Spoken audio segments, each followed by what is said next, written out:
Okay, let's make sure we got everything together.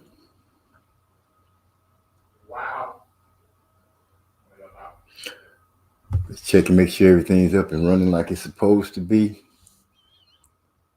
And then we can get cooking.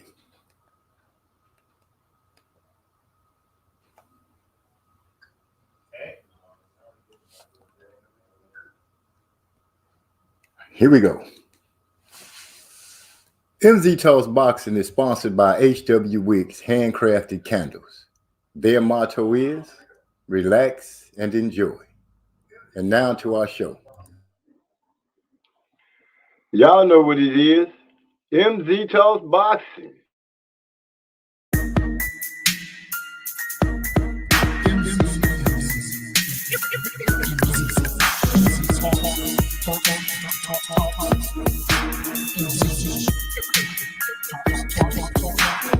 Let me make this abundantly clear.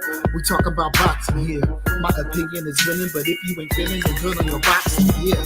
It's mental headshot sting. So do these body blows that I bring. You wanted the big step to the ring. Let's go to the toe to the final bell ring. MZ Talks Boxing. Yeah.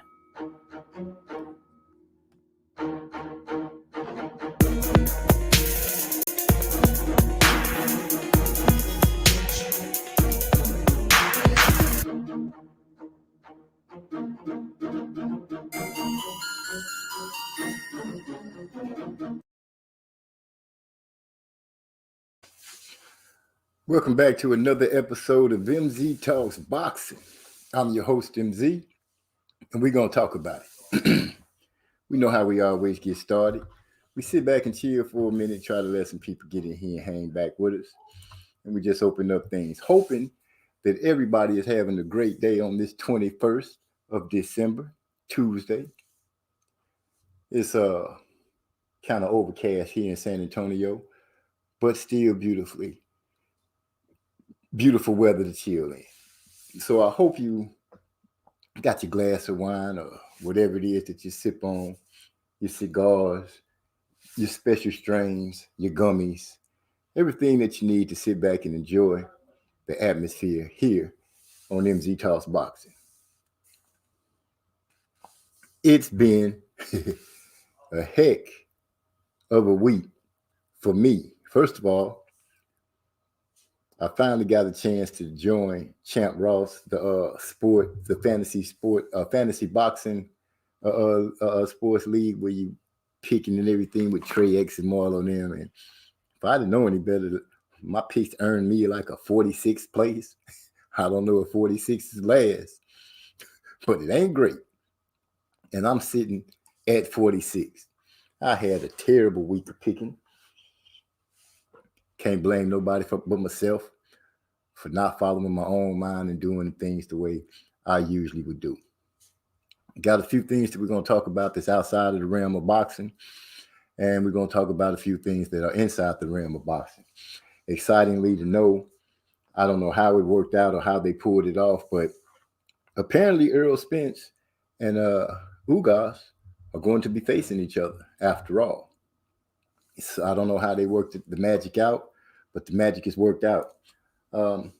Instantly, and I do mean pretty much instantly, a lot of Terrence Crawford fans start saying that Earl ducked and all this kind of stuff. And I'm like, how do you figure that? The man's still fighting a champion. And you just can't complain about it. It kind of sucks that we have this certain issue with Earl and Bud. It almost takes you back to the mind of Joshua and Wilder. Kinda, but it hasn't gotten quite as messy or nasty. So with that being said, it is what it does. Hopefully they get into the ring soon. I'm wondering, is Bud and Keith Thurman, is that really an item now? Is it really going to come to fruition? Will we see Bud and Keith fight? I don't believe we'll see Keith and Earl fight, but I do believe we'll see Earl and Bud fight if Earl can get past Ugas. And I have to say if because anything can happen in boxing. We all know that. Anything can happen. It just depends on who gets in. That punch, that one punch that can change the whole narrative of a fight. The whole narrative. Beterbiev handled his business, and bloody he was with that headbutt and everything. He still handled his business and stopped. What is it, Brown? I believe it was Marcus Brown. I'm thinking. I'm not sure if I'm saying the name right. Y'all gotta forgive me. I'm in one of those places today. Anyway, Beterbiev. Do you guys want to see him fight Canelo, or do you guys think Canelo is going to keep trying to chase that other champion, the African champion? Can't even remember his name or say his name. I don't want to destroy it or chop it up, so I won't.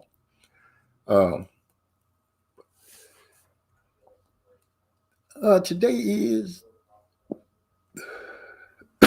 been going on pretty good, but I do want to bring up something. Oh my goodness, excuse me. Got some purple Urkel working, and that's just how it affects you.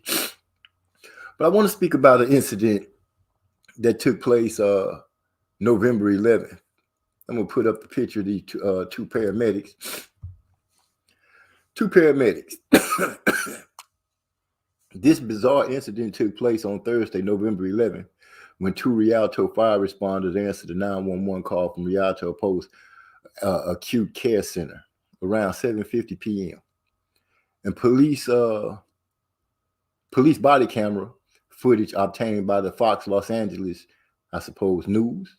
The two medics, whose names have not been revealed, were spotted standing in the open door of the center, wearing masks but refusing to go in. They were saying something about a state law, a state COVID law, that was stopping them from going in, all while a man was inside having a heart attack. They refused to go in, and this man ended up dying. Can you imagine that? Can you imagine one of your family members inside of a place that's supposed to be giving them care, and then they call for help from some paramedics, and the paramedics show up and refuse to go inside? They cite a COVID law, don't go in, and the man dies. Now they're going through some investigations and everything like that to find out what, the footage shows. The paramedics refused to go in there and help, and the gentleman died. So with that being said, I'm gonna come back to it. You guys can let me know what you think about it. And first again, yes indeed, my sister Lala D has beat the group again. First up in the lineup, and she's here.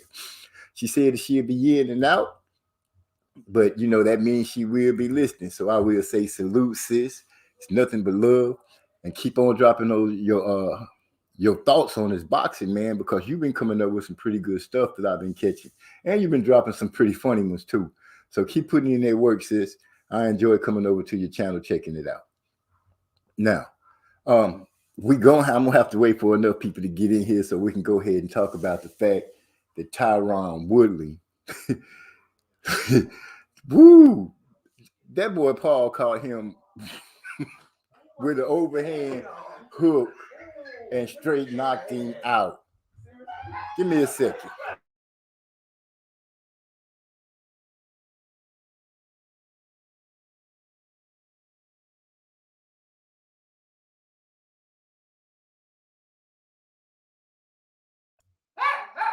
DJ, shut up. Ladies and gentlemen, my dog's lost his mind, but it's all good. I'm back to the situation that's at hand, and we're going to keep on moving. So, we're going to still try to sit back. Like I said, ladies and gentlemen, these two paramedics, like I said, if you got family in dire straits and you had these two people to show up, how would you feel? You know what I'm saying? How would you feel for your family member need help and the paramedics refuse to go into the building to help them? And then they quote a law that doesn't exist, a COVID law that doesn't exist. They let a man die. But we'll see if they get charged or anything like that. We have to hope that things go well for the person. Another thing that I want to bring up, ladies and gentlemen, that might have slipped across a few people's eyes. This doll set right here, you see. I bring this up because this doll set, same dolls, same kind of dolls, same set, same name, same brand, same company. Comes to find out that Walmart are pricing have been pricing the black dolls at a higher price than the Caucasian ones. A mother named Ashiri Brown of Florence, Kentucky, says she wants to teach her 3 children, about their African heritage. So she decides to go to Walmart. Her oldest daughter spotted the dolls. She picked the white dolls and all the babies that go with it. So when Brown saw this, Brown went home and went online to Walmart.com and found the white set and the black set. But she said her jaw dropped when she saw the price discrepancy. Now, get this. Walmart apologizes for the pricing error. We lowered the price on a select group of toys, including one of the dolls, to help drive sales. Unfortunately, we overlooked the impact these changes would have on similar items. This was an unintentional error, and we sincerely apologize to anyone it may have offended. How could you lower the doll that's in the same group, the same doll set, it's just a different color? How do you say that we lowered it for one doll? And forgive us, we're not trying to, offend anybody. But get this. This happened a couple of days ago in Kentucky. But in 2014, CNBC reported Walmart's website listed an African-American ice skater, Barbie, for $11.87, while the Caucasian version of the same exact doll was only $9.88.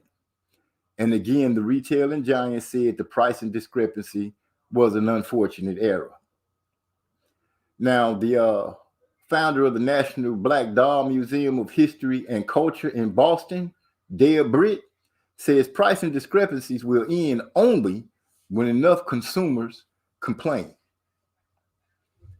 Now, just think about that for a second, ladies and gentlemen, brothers and sisters. Walmart, we all know, is popular with everybody. Walmart is it's the giant. They are literally selling black dolls, and who's going to pick up those black dolls? Black people. Let's just keep it real. Colored people are going to pick up colored dolls for their colored children. How can you imagine the price being such a big difference between a black doll and a Caucasian doll? That is crazy. $11.87 to $9.88. No, it doesn't sound like a lot, but yeah, that sounds like a lot. And that's crazy and insane. That is just sad to all eras and situations of anything that I can think of. The nerve of these people. And then all they do is apologize. Oh, we made a mistake. We're sorry. Don't be sorry. Don't let that dumb stuff happen again. That's what we need to be saying. But until then, I'm going to go ahead and hit y'all with a little something. To my brothers, the rest of my brothers falling here, we're going to hit you with I Keep Moving. I Know It's Like by Trey X. That's my brother. I don't worry about no problems, there's no problem worry me. I don't need no ticket on the windows that they're to see. I keep moving, always keep these people in your sight. I keep moving, you never know who's wrong or who's right. Worry about no problems, there's no problem worry me. I don't need no ticket on the windows that they're to see. I keep moving, always keep your eyes on the prize. I keep moving, you never know who's truly on your side. I'm a rich folk and dead white boys. You know the dead ones get stacked up. When you walk into a strip club, tossing up while hoes act up. Niggas look strange, I look strange back. You got a problem, you don't really want that. That alcohol got you thinking you clocked in. Don't make me just prove that. Now I'm trying to let you make it, my nigga, just let it be. But that devil love up in you, so you gon' come fuck with me. Now I'm gonna make it home and you might not let there be new scripture. If you cross the line, I can guarantee that I'll let that be hit you. I don't worry about no problems, there's no problem worry me. I don't need no ticket on the windows that they're to see. I keep moving, always keep these people in your sight. I keep moving, you never know who's wrong or who's right. Worry about no problems, there's no problem worry me. I don't need no ticket on the windows that they're to see. I keep moving, always keep your eyes on the prize. I keep moving, you never know who's truly on your side. I keep on moving like soul to soul. Penetrate your mind, let your conscience flow. Like water from the aquifer. Look you in the ocular and see the infinity. Pour the Hennessy, take a sip. Load those liquor, go quick, full of hot tip. Got the mic with the front grip when I spit. Got bubbles like a little shit. Niggas killing me with the smallest shit that you hear. Ability to speak with clarity, it's so unclear. But I'ma need you to step your game up. Cause if not, you a trunk, that's a lame up. I'ma call you super dead cause your game's up. Pack your shit and keep it moving, name truck. What? Worry about no problem, there's no problem worry me. I don't need no tears up on the windows that they're to see. I keep moving, always keep these people in your sight. I keep moving, you never know who's wrong or who's right. Worry about no problem, there's no problem worry me. I don't need no tears up on the windows that they're to see. I keep moving, always keep your eyes on the prize. I keep moving, you never know who's truly on your side. I said, Niggas killing me with the smallest shit that you hear. Ability to speak with clarity, it's so I unclear. said, niggas be talking crazy. Hold up, don't make them wait. I don't chase after hoes, I really make change. Okay, let's get that straight. Nah, back to the grill when these niggas got beef. Yes, man, gon' bring your stage. By the time you realize we got a problem, then it's too late. And we are back doing it like we do it. Our sister Lala D said, but seriously, melanin is expensive. That's why so many blacks get kidnapped and killed in hospitals. The melanin black market is crazy. And you know what, sis? I follow you with that because I had spoke to Trey X sometime back on one of my other shows, and we were speaking about a couple of the black guys that had disappeared, young black men that disappeared, and when they found them, one of the bodies was stuffed with newspaper and things like that. All his organs had been taken away from him. And pretty much the same thing that happened to the other one. So yeah, I follow you with that, even though we were kind of joking with it up earlier. But for anybody that's coming in that's behind on the conversation, I'll bring it back to you. Salute to D-Lo 404 Boxing. Glad to see you stopping through, my brother. Glad to have you as always. Lala D, we speaking back on this doll situation.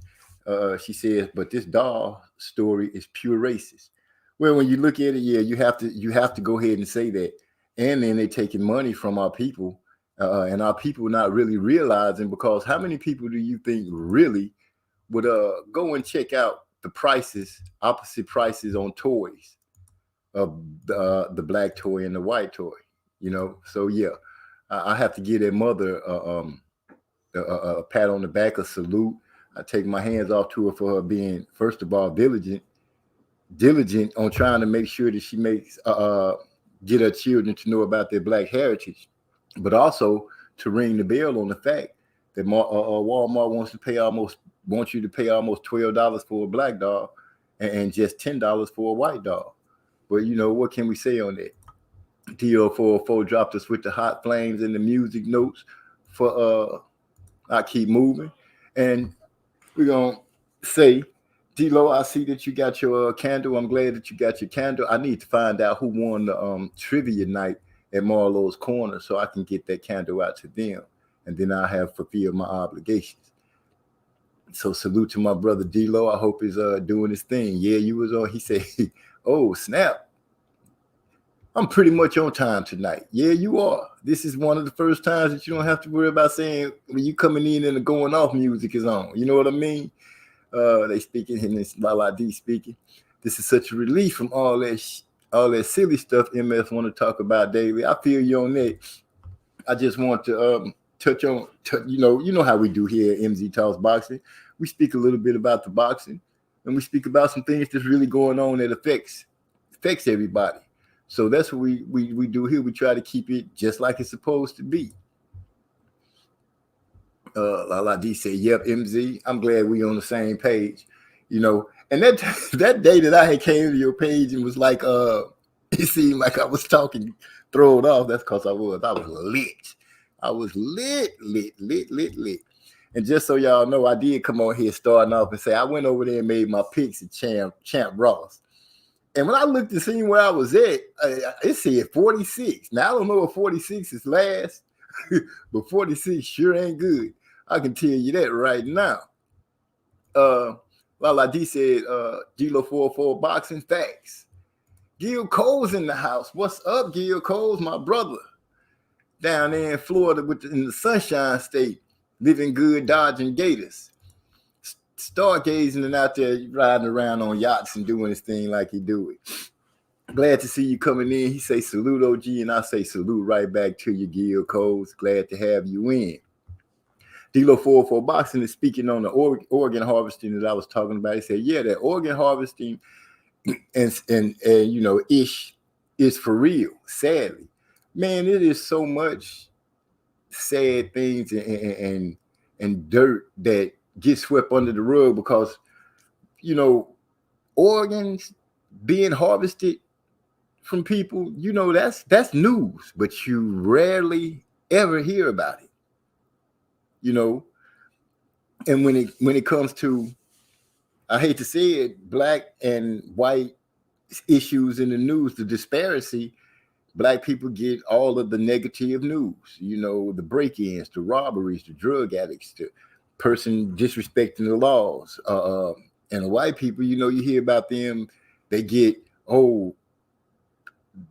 they had mental health issues and they need help. Oh, this young lady is missing, composed to one of our young ladies missing. You know, you rarely hear about that.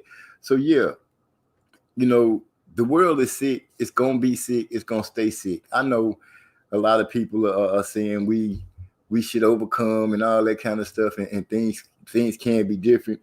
The lie that people are trying to push, that racism doesn't exist. Let me explain something to everyone that says that. Stop telling that lie. You might believe it in your heart not to be a lie, but it's a lie. How can you ever tell what somebody's thinking in their mind? Look at these doctors and lawyers and different things. Well, I'm not going to say a lawyer because a lawyer just want that loot. But a doctor will let you die if he's racist, if he don't like black people. He'll hold back medicine from you that you need. It was just a case the other day where a lady passed away, and her husband was fighting the doctor because he knew that the doctor didn't give his wife the correct medicine and medical attention she needed after she was begging for medicine. He wouldn't do it. So the only thing you can do is teach your family, your children, how to look for certain signs, because, you know, they will show. They will show. Kia Coles is speaking to Lala D. See, I didn't come to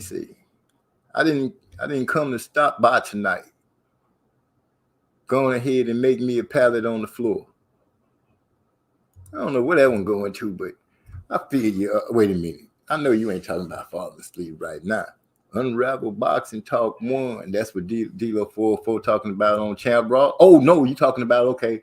For if anybody can get in touch with him for me, D-Lo, if you could reach to him, let him know how to get at me. so I can get that out to him as soon as possible. Dilo 404 says, speaking about boxing or even the BS of boxing is cool. Obsessing about these fighters is a whole other something else. You know what? You are right. To be obsessing about how much money these fighters should take, the way these fighters, that's the biggest part. Just obsessing about their pockets. Oh, this person shouldn't do this because he offered this much or this much, or this person should take that much. That's the craziness. Can we just get to somebody that's just going to let us know, hey, this is what's going on in boxing that's worth being heard. The excitement about being heard right now is, okay, Ugas and Earl is going to get in the ring. I don't know how they pulled that off and got that to come around, but they did. And heck, I'm cool with it. I do want to see Earl and Terrence fight. And I believe if Earl gets past Ugas, they're going to push to make that Terrence Crawford fight. I really believe that. Now, I could be wrong, but to me, it makes sense. You know, and they always screaming if it makes sense. To me, that makes sense. Only because, you know, Earl would have the third belt or Ugas will have the third belt, but I'm not saying Ugas is going to be a walkover. What y'all think? Do y'all think Earl going to just walk through Ugas, or he going to have to really put in the work to take care of that in order to relieve Ugas of his belt? And then do you guys think that he'll be turning toward Crawford and make things happen? We'll just have to see about that. But what do you guys think? Let me know in the comments and we'll keep it going. Lala D said, I used to live near an Asian store. They always accidentally didn't give me all my change. If it were truly an accident, why didn't they never give too much change? Same with the dolls, the black dolls. Exactly. They said we lowered the prices on some items. But why would you lower the price on a group like with the dolls? They all the same. How do you all of a sudden the white dolls prices get dropped and the black dolls prices stay the same? And Lala D, I can honestly attest to what you're saying. I have been to a couple of Asian spots where it might be like 6 or 7 cents left. And this is petty. But they would give me my money and hand me my receipt in my bag as if they didn't want to give, if they weren't going to give me the 6 or 7 cents. So I'm standing there like, can I get my change? You know, that's my 6 or 7 cents. You know, you can't just keep my money and think it's okay. So you're right, sis. Lala D said it's accidentally more money. It's exactly right. And that's what I agree with you. I like the way you think you're putting it down. Yes, they pretty much just charging the colored people for a toy that they want to make sure that fits their need. It's almost as if they went out their way to make a dark doll. So you're gonna charge us more? What we paying for? The coloring they use for the dark doll? So I guess that pink looking color is just the color that the wax is automatically pours out of. I made candles and my wax never come out pink. It always come out white. So, y'all charging us for that. Reading down, this is from D-Lo Pro. Okay, that's not even my, they say at Lala. So that means I need to stay out the way. Except it's talking about the situation that I'm speaking on. So D-Lo says it, Lala.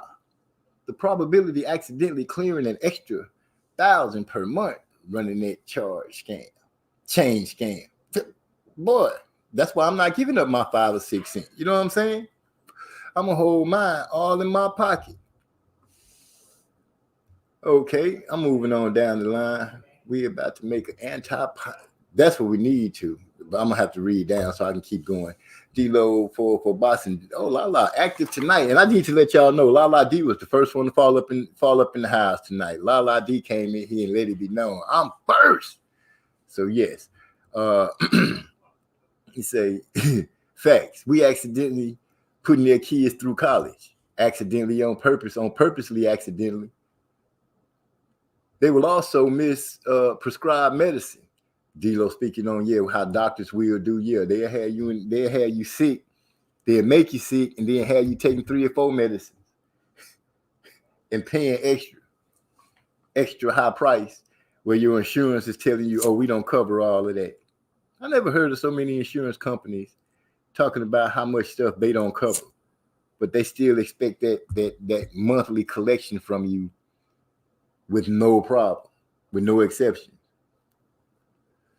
Lala D said, hell no, I'm worried for Earl. With Ugas, Ugas is a decent counterpuncher, left-handed Cuban. You know, we know he got that, as Trey X would say, he went to that Cuban school where those Cuban boys be having some good fighters. You can't take none, and they be tough as nails. So yeah, I hope Earl is prepared. I can't say this is going to be an easy fight for him, but we'll see what happens. Kilo 404 Boxing says, I'm about to make an anti-pocket watching video. Be right back. Okay, then you go ahead and destroy him real quick, my brother. Trey X in the house has joined the chat. You know, Mr. Call the Whale from the water. Frogs from the water. Make a snake spit up his lunch and say, y'all can go ahead and live and listen to the fight with me while I check out Trey X calling it over there on Marlowe's Corner. Because that's how they do it. Gil Cole said, why is there baby dolls on the screen? Gil Cole, I'm going to let you know why. The reason is those baby dolls are the same baby dolls in Walmart sells them. And they are from the same group of dolls. They are actually the same doll. Just one is black and one is white. But for some reason, Walmart has chose to sell the black doll for almost $12 and the little white doll for almost $9. And this was a mistake made about 2 days ago. And they said they were sorry and they apologized and didn't mean to, upset anybody. Well, back in about like 2011, am I making sure? Let me make sure I give you the right dates, Mr. Cole. 2014, not 11, 2014, CNBC reported that Walmart had sold the African-American ice skating Barbie doll for $11.87, while its white counterpart was only $9.88. So, this is starting to be a reoccurring incident with them. That's why I got the dolls up there. But, to push the point that we were talking about, I'll get them down in a little bit. Dilo 404 says, work. Ugas has been inclining. We'll see how they go for him when it all comes down. We got the salutes going on. Everybody is speaking to everybody, which is a good thing. Gil Cole say they just opened an Asian market by my house. They got good deals on them blue crabs.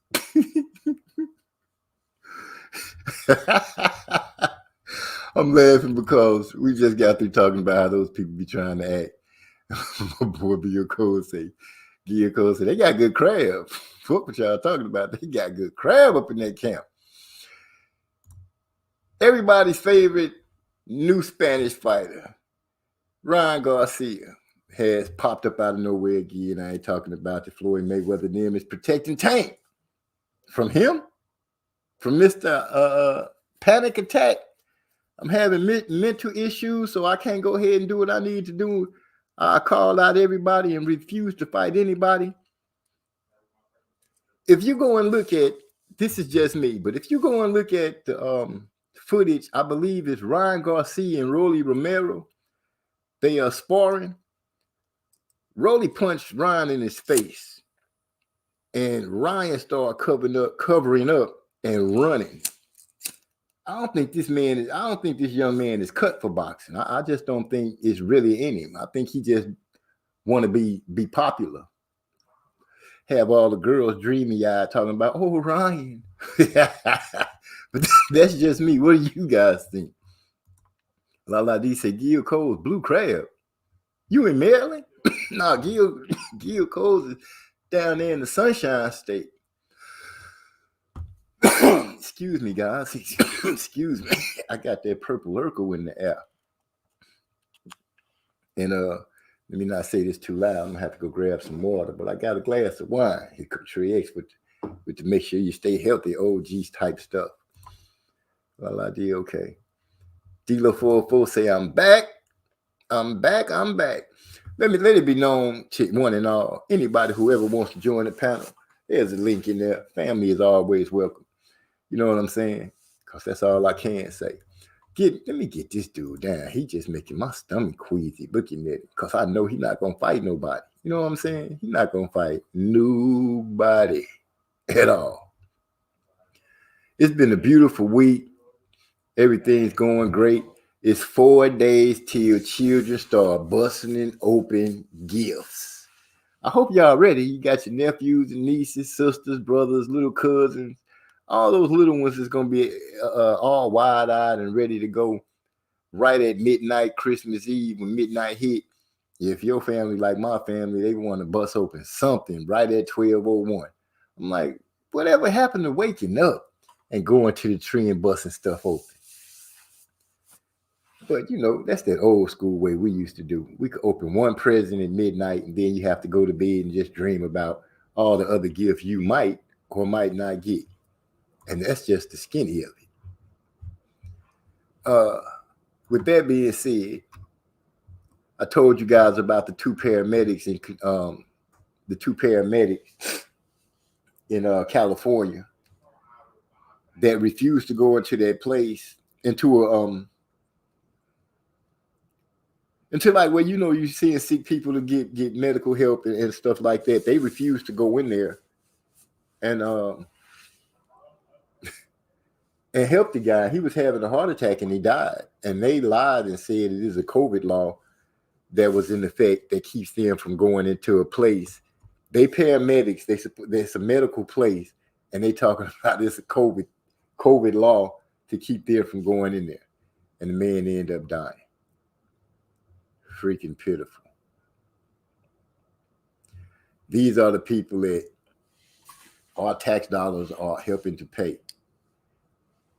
Gil Cole said, yeah, Christmas shopping just about over. But you only got a couple more days for it to happen. You know what I'm saying? This is what we in the 12 days of Christmas where your true love gonna bring something.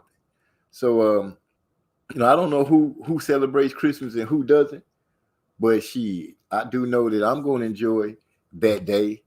See my grandgirl, because the other one is in Cali, come through and bust open her presents. I got my wife a car for Christmas, another car, because she didn't like her other car anymore. So we went on and I went and got it yesterday. Couldn't surprise her like the way I wanted to, but I couldn't wait till Christmas, so I had to pop it on her yesterday. She was shooting tears everywhere, just spouting them off like a water sprinkler. So I felt good on that move. Can't wait to see and hear all the different things that you guys and your families end up with and doing and showing love. So y'all talk to me. Is 46 last place on Champ Ross? Since Trey X here and D-Lo here, I know both of them can let me know. And that'll put me right there in there. Everybody they talking about food. Lala D say, oh, she not talking to us. I'm gonna go and let that go. That ain't none of our business on what she ate. But y'all talk to me. Hit me up. Let me know what's going on in the comments. Salute to my brother, Big Eden Phillip in the house. Maestro. He say, salute, fellas. I say salute to you too. And we won't have Master Rod with us tonight because Master Rod is on I-10 traveling back from SA. Came down here to see some family. I ran into him and we kicked it a little bit before he went back home. It was good to see my brother coming through. With that being said, y'all know how we do. Y'all let me know what you got on that little bowl that you're puffing on. What it is. Trey, can you get me the can you get the word out to the guy that won the trivia night? D-Lo told me who it was already, but could you let him know so I can get a candle to him? You know what I'm saying? I feel bad for Bruce Goals. His candle got to him, it was broke. So I know I already talked to who I need to talk to. I'm going to get that man another candle so he can go ahead and get the festive smell of Christmas from the Christmas brulee, the Christmas cream, had your house smelling all sweet. Y'all just go and ask the question. They'll tell you what it is. It goes down like that. Trey X said he about to jump on the panel. Well, jump on in. Jump on. Ladies and gentlemen, he is one of the first words that I heard from someone outside of my family to let me know how H.W. Wicks handcrafted candles smell. He said his candle is fire. And with that being said, let word of mouth do what it do.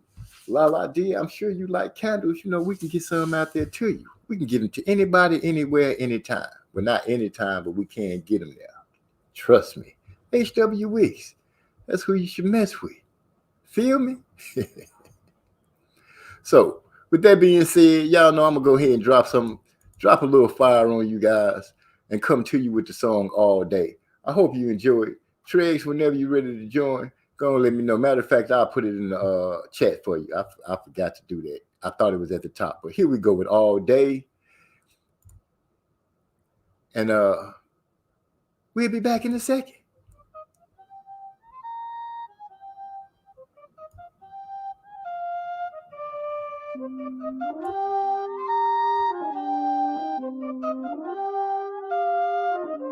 We go harder than concrete. Me and my body get smoked out.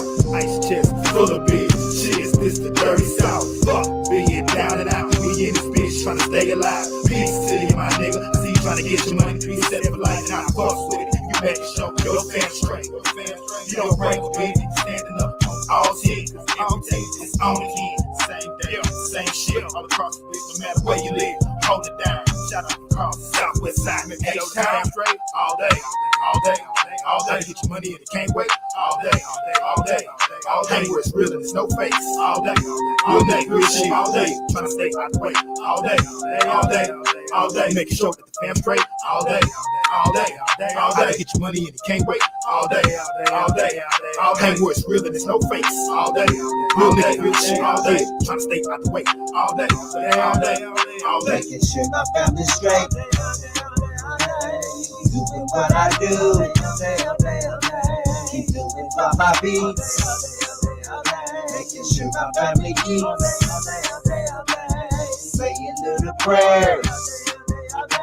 I'm glad I got to know ya. I'll be here till the end. I'm the only master bride. Making sure that the fam straight all day, all day, all day. Get your money and it can't wait. All day, all day, all day. Where it's real and it's no face. All day, real shit. All day, trying to stay out the way. All day, all day, all day. Making sure that the fam straight all day, all day, all day. Get your money and it can't wait. All day, all day, all day. Where it's real and it's no face. All day, real shit. All day, trying to stay out the way. All day, all day, all day. I pray my kinfolk and I don't sleep. They can't eat, they can't eat, and I don't sleep. I make way for my kinfolk. Guard dog up all night, making sure everybody sleep tight. Checking the perimeter with that thing on me, making sure that it's alright. I never leave my post alone, even if it means posting alone. I ain't talking about call, I'm talking about literally leaving my post alone. Some people live under the pressure. Oh no, not see. I'm gonna make sure that my family always equal up to me. Making sure that the fam straight all day, all day, all day. Get your money and it can't wait. All day, all day, all day. Where it's real and it's no face. All day, real shit. All day, trying to stay out the way. All day, all day, all day. Making sure that the fam straight all day, all day, all day. Get your money and it can't wait. All day, all day, all day. Where it's real and it's no face. All day, real shit. All day, trying to stay out the way. All day. Money, so the fam is good. Bought a home out in the country, moved us out of the hood. When circumstances were bad, we converted to good. Every time they said I couldn't, I showed them I could. These haters plotting my downfall, I'm wishing you would. You 10 steps ahead of you, you back where I stood.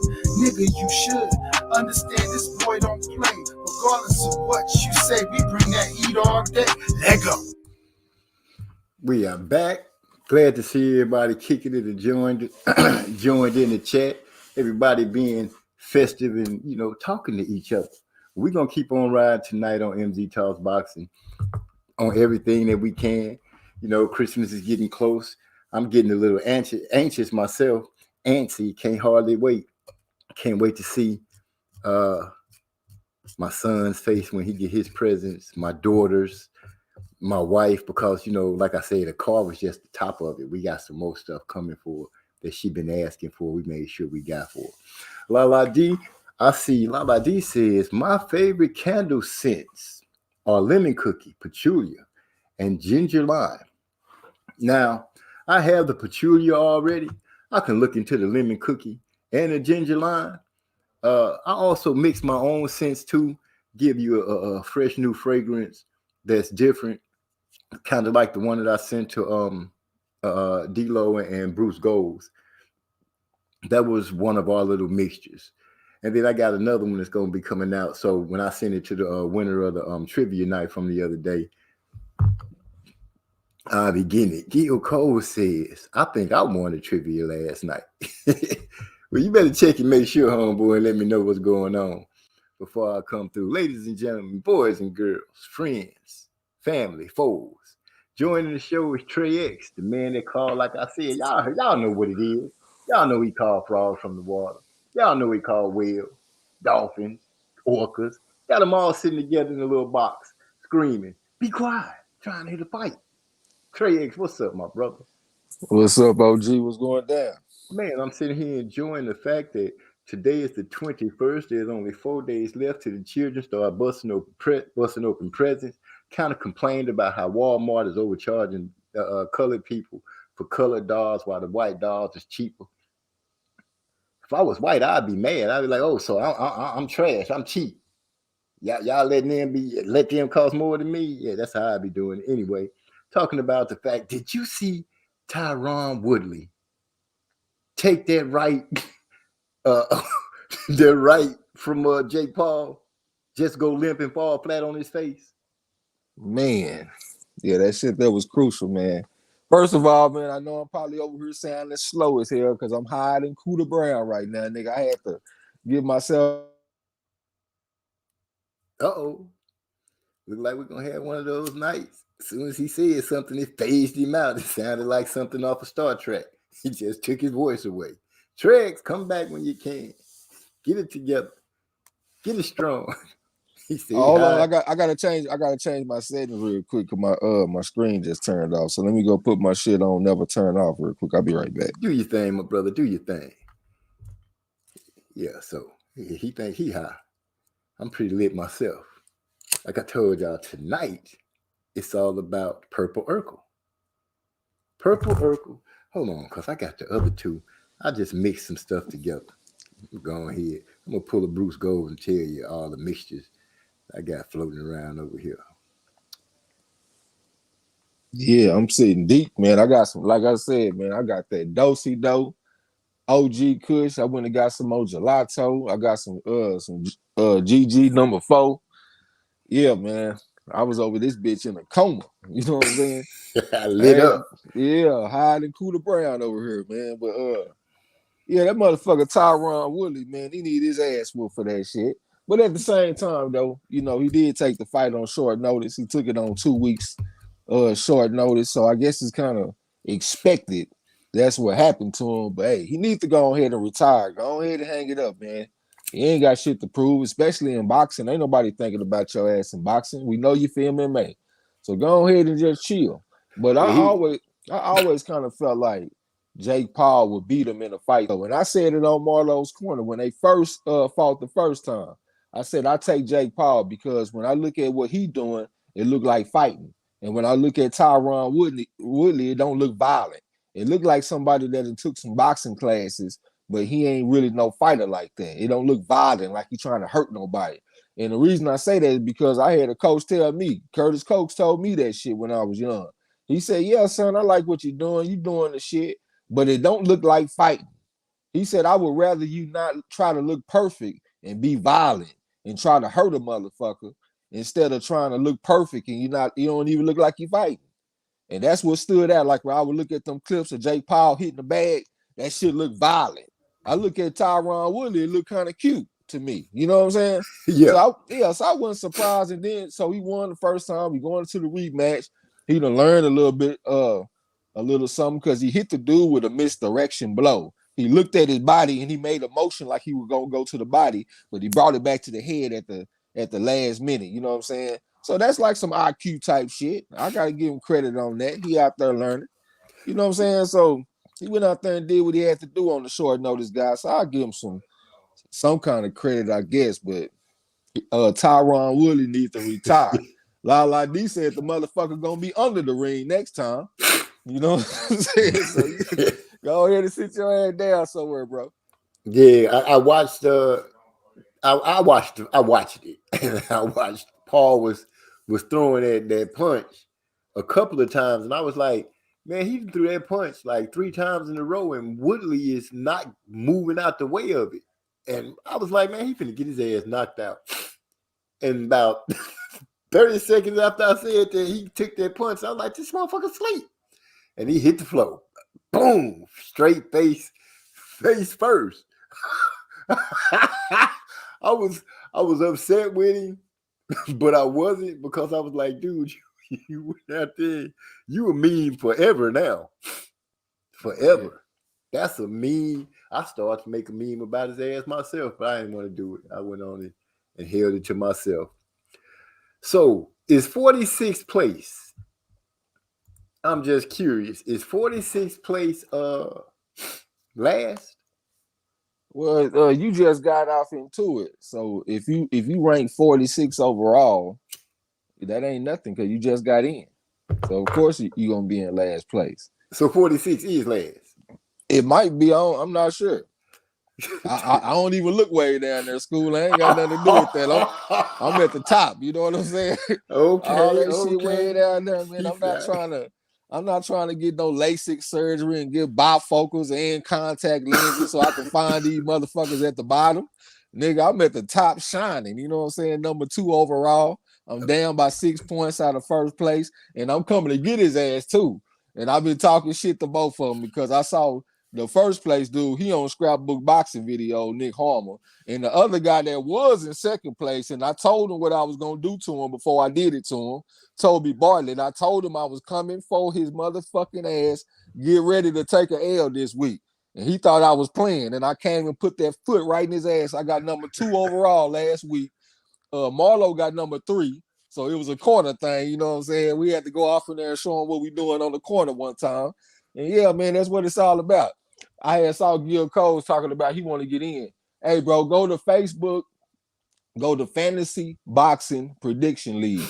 Go to the channel and hit like on it. Go to where it say post. Hit post and scroll down to the most recent post, and that's gonna be the fights that you got to choose from. Go right up in that comment section and make your picks of the fights.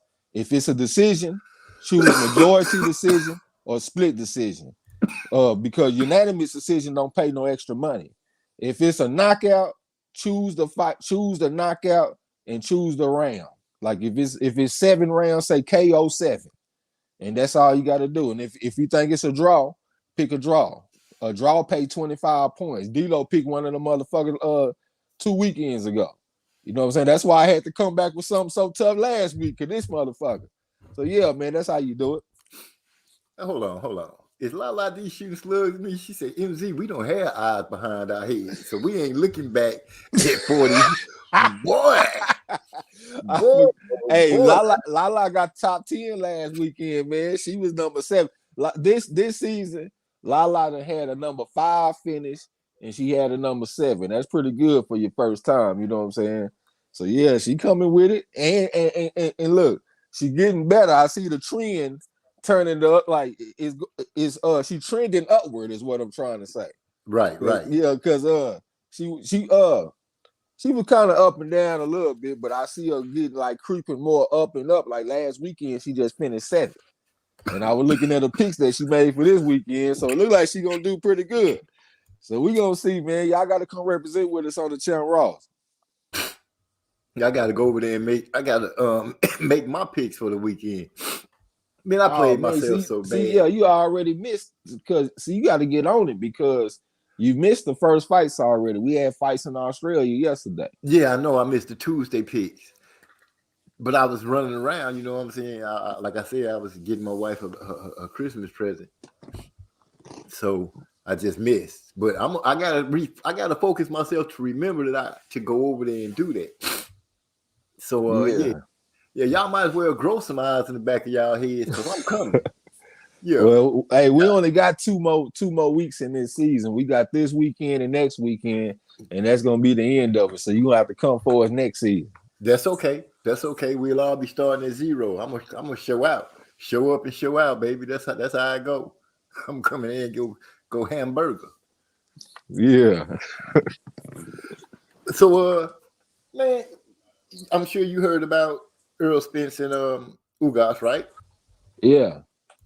How you feel about it? I think it's a cool fight, man. I mean, I'm all for good fights. I do want to see the best fight the best. So yeah, I am looking forward to Crawford and Spence, and I hope that's next. You know what I'm saying? To me, it looked like he using Ugas as something of he using him like a tune-up fight, but at the same time, he got an opportunity to get a third belt.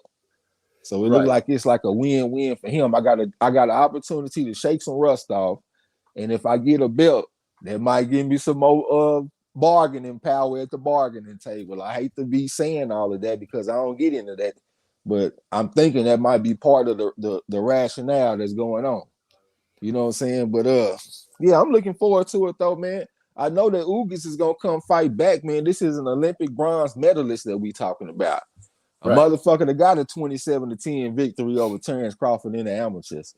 I don't know how many fights he got. I think I saw that he got like 300 fights or something like that as an amateur. Cuban, Escuela de Boxeo, you know what I'm saying, coming out of Cuba, kicked off by Andre Shevchenko. You know what I'm saying? That motherfucker Ugas can fight. He got the jab. They call him the Southpaw Killer. That's one of his nicknames that he got, the Southpaw Killer.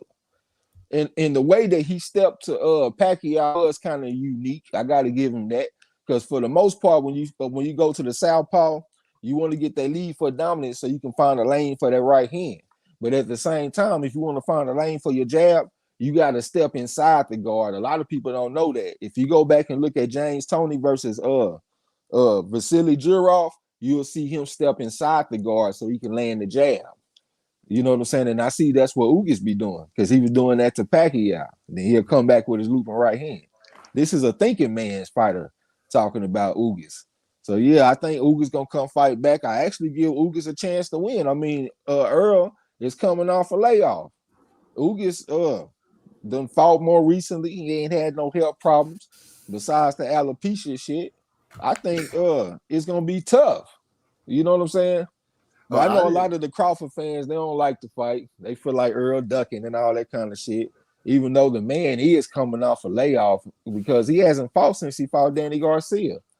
So I don't see nothing wrong with the motherfucker getting a tune-up fight, especially if your tune-up fight is the quality of a Ugas. Like, what the fuck? And to be real, Crawford I ain't even seen Crawford call out no fucking Ugas. It don't seem like he was, because I didn't see him say names. He done said names like he wanted to fight Keith Thurman and shit. Even though Keith Thurman didn't have shit going on. But I ain't hear him saying, yeah, I want Ugas. I ain't hear him saying that shit. So obviously he got some kind of respect for him. But I know these bully ass Crawford fans, hey, these motherfucking Crawford fans done turned into some bullies, man. But hey, I'm excited for the fight though. Can't wait to call it. Yeah, I can't wait to hear it called, and I can't wait to see it. I agree with you, because you know I picked Ugas to beat Pacquiao when everybody else was against him, thinking his arm was hurt. So you know that lets you know how I feel about him. You know, I know he's a good fighter. I like the way he fights, and it should be a good fight. I can't say that I'm worried about Ugas really beating Earl unless Earl just coming in and not be himself.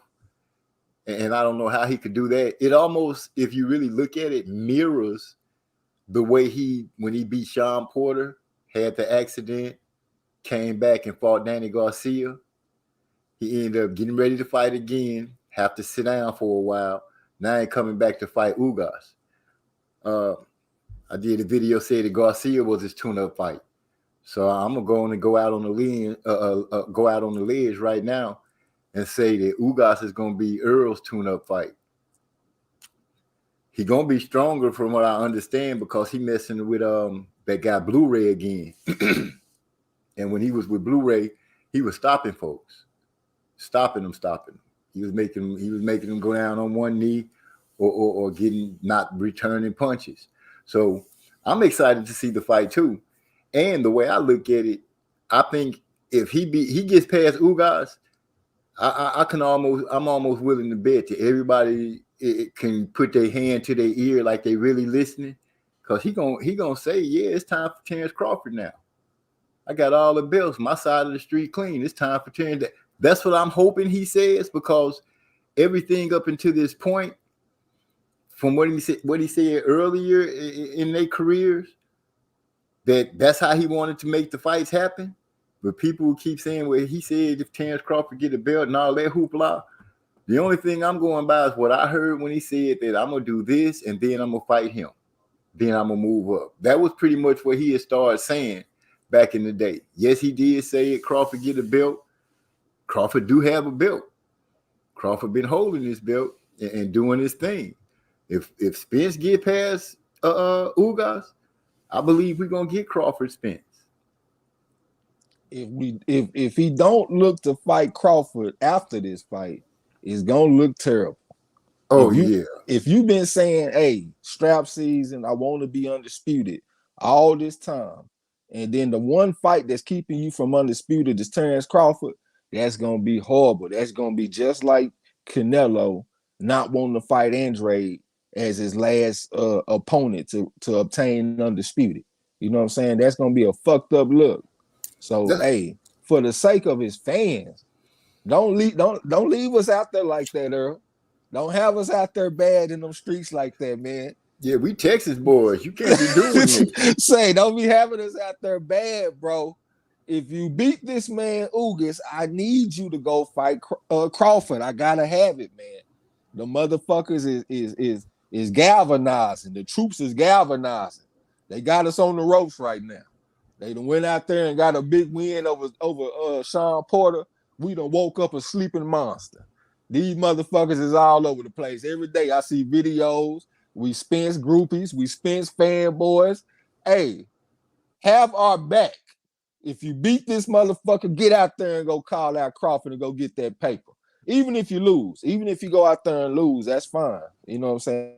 Yeah. Fight the best. I ain't saying you gotta win, but just go out there and fight that motherfucker. You know what I'm saying? Those Nebraskans, those Crawford fans, they going extra hard ever since he did he went to the ocean and started screaming, I'm looking for the big fish. Oh, that just gave them so much fuel to their fire. Now they everywhere. And I'm fondly poking at them because I like Bud. I think Bud a hell of a fighter. And I think I've expressed that more than one occasion. But I also let it be known that I'm a Spence fan. When it comes to those two fighting each other, I'm riding with Spence. And I know what Crawford has, and I see how good he is. But I feel like even though Spence was born in New York, he kind of got bred and raised here in Texas. So I'm expecting to see that Texas pride and that dog come out in him and him overcome.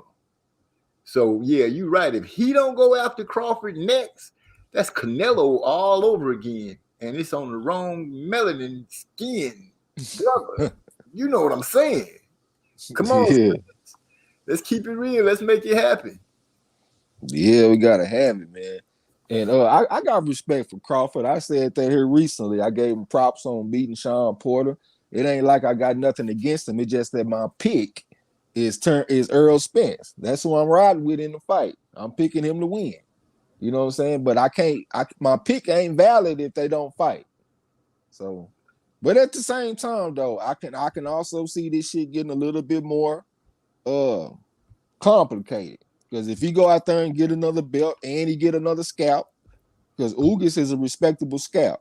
And if you get that belt, that's going to be 3 belts to 1 belt. So if they still talking about 50-50 and 60-40 and all this kind of shit, I can see that shit heating up again. And I hope that's not the case, man. But hey, I can't control what a man feel like his worth is. If he feel like he is worth more or whatever. I can't control that shit, man. So all I can do is just play my position as a fucking fan and just put that positive energy out there. Motherfucker, please go out here and fight this guy. Well, y'all fight each other because it's on both of them. You know what I'm saying? Right. Gil Cole then threw in a monkey wrench. He said Ugas might shock the world. Yeah, he might get knocked out. That would be shocking. I give Ugas about a 35-40% chance to win. Ooh, 40%. Yeah, I do. This guy's a good fighter, a hell of a fighter. Like I said, a Olympic bronze medalist. You know what I'm saying? I mean, he done fought some good competition as a pro too. He ain't fought no Earl Spence, but he done fought some pretty good guys. You know what I'm saying? He a real pro. So I think he gonna be a problem. And then at the same time, like his body type, he got some long arms. Like when I look at somebody like Danny Garcia, it ain't nothing to fear about him as far as his. I'm sorry. I thought Ugar's arms aren't really that long. The motherfuckers look long to me. I thought somebody look on BoxRec. Yeah, I thought I could be mistaken, but I thought they spoke at him like at a 68 or 68 or 69. I didn't think he broke the 70 barrier. I would be very surprised if that's the case. I'm pulling them up right now. Okay. You know what I'm saying? That's just, my mind be catching certain things. You're right. His arms ain't that long. The motherfucker look long, though, when I see him fight. But you're right. He got the exact dimensions. He's 69 inches tall and he got 69-inch reach. So you're right. That's something that Earl gonna be able to take advantage of because Earl got them long ass arms. I don't know why I thought this guy had some long arms, man. Like when I look at like Danny Garcia, for example, his arms don't look long at all. It looked like them hoes about 68 inches. He 5'8" and got a 68-inch reach. So he got them same type of 1-to-1 dimensions. You know what I'm saying? But yeah, you're right. Let me see where Earl is. I think Earl probably got like a 72. What do you think Earl is?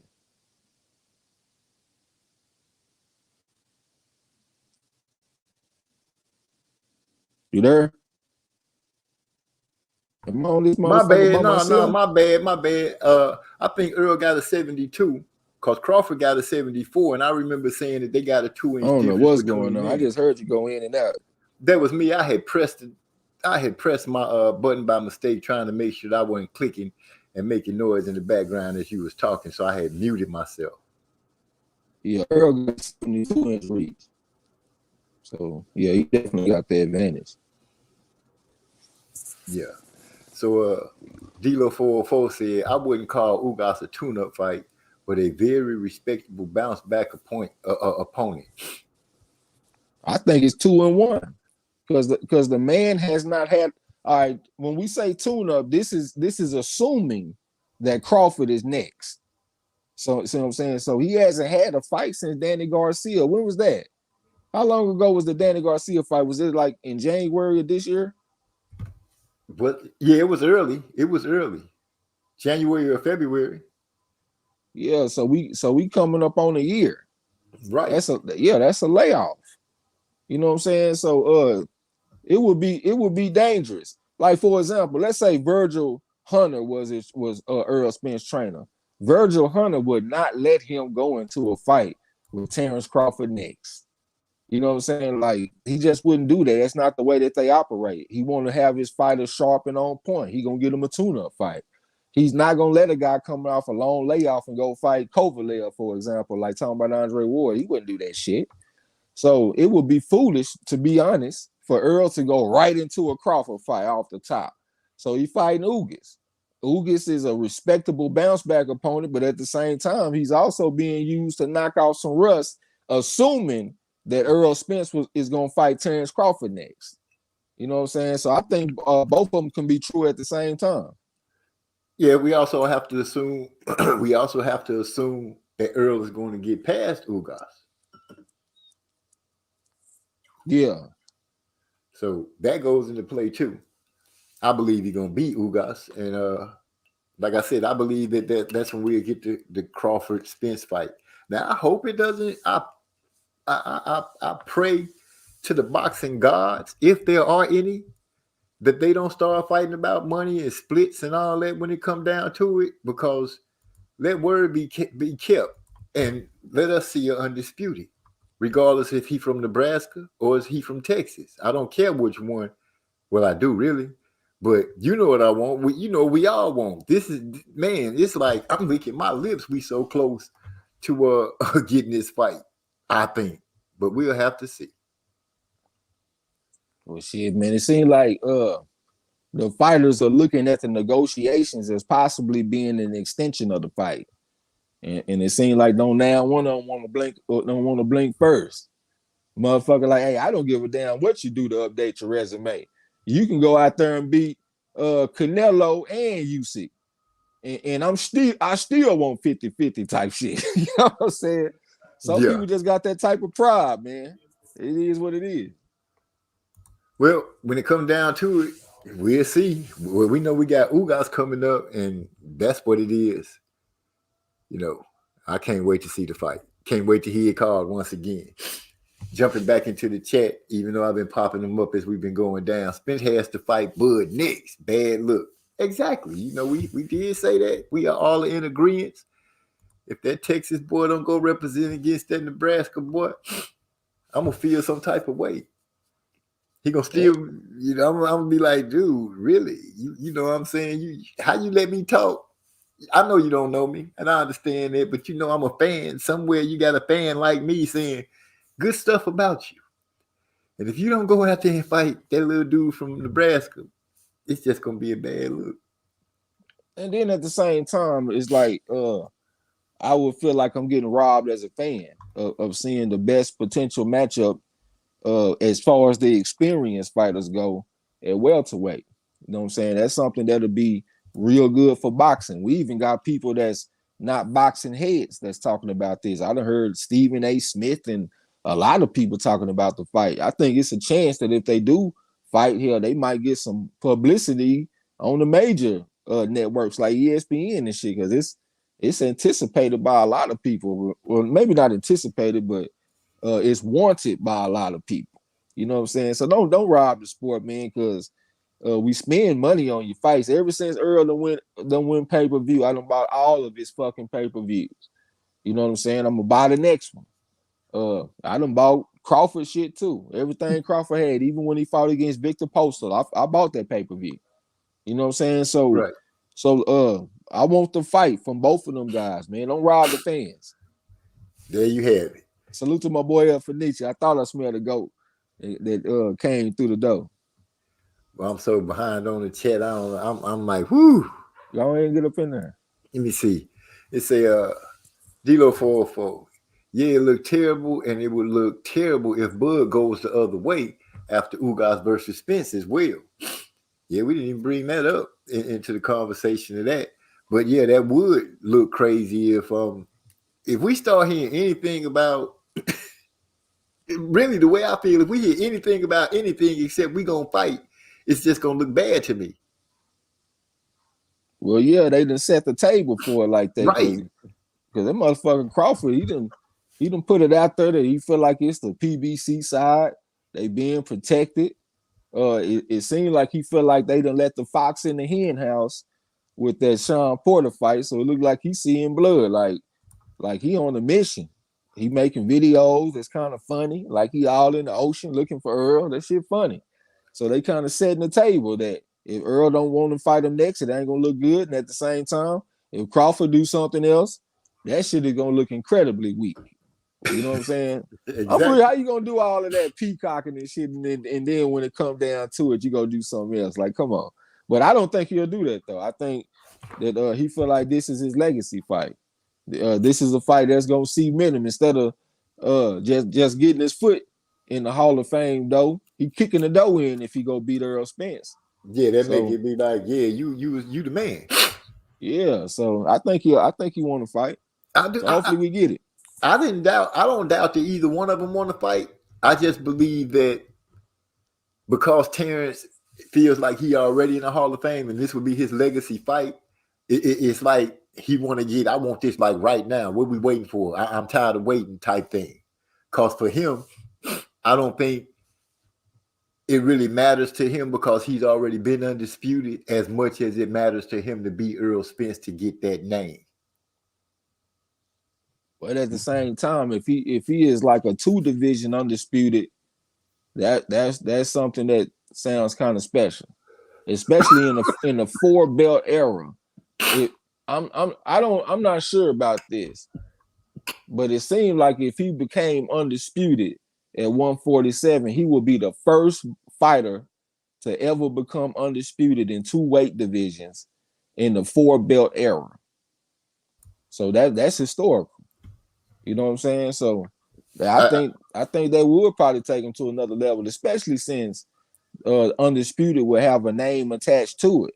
Because like when I think about him at 140, it's impressive that he accomplished it, but he don't have no name really attached to that shit, like on the level of Earl Spence. If he out there and become disputed and he beat Earl Spence to do it, that's on a whole nother level. And like I said, that'll make him a 2 division undisputed champion in the 4 belt era. I think that'll make him the first, and that'll put him in the history books. Well, yeah. And to bounce off of that, that'll springboard Earl as well. He beat the pound for pound best fighter to become undisputed at 147, which it's been a while since we had one of them. Am I correct? Yeah, I don't even remember the last undisputed at 147. I don't think it was a 4 belt. I don't think there's been one with the 4 belt era, has there? No, you got to go back. So it's a lot of firsts that'll be riding on this fight. It's just that it was so many times I felt that Terrence was calling for the fight a little soon when Earl only had 1 belt. I was like, why they both didn't go for belts? You know, that always bothered me. I was like, what? Come on, Terrence. But then, you know, the belts were all held by, I believe, PBC fighters. So I can understand that, which hence comes to the part about him saying he was going to clean up his side of the street and Terrence just need to clean up his side. Meaning, just don't lose the belt, in my opinion. You know, just don't lose the belt. Let me go ahead and go through these boys and then I'm going to come see you. You know how we do in Texas. Well, hell, I just say that then. You know what I'm saying? I mean, because you say I'm gonna clean up my side and you clean up your side. Well, hell, he ain't got nobody on his side. Hence being a respectable way of saying you ain't got nobody over there to lose your belt to. So just don't lose. Now he ain't say it that way. You know how we could be kind of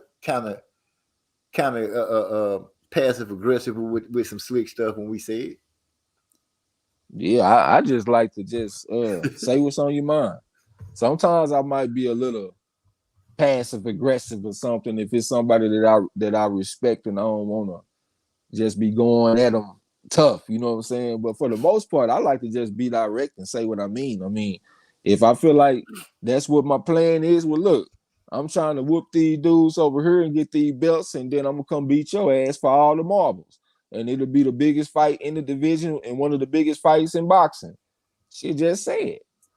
And you know what I'm saying? Right. That's just me though.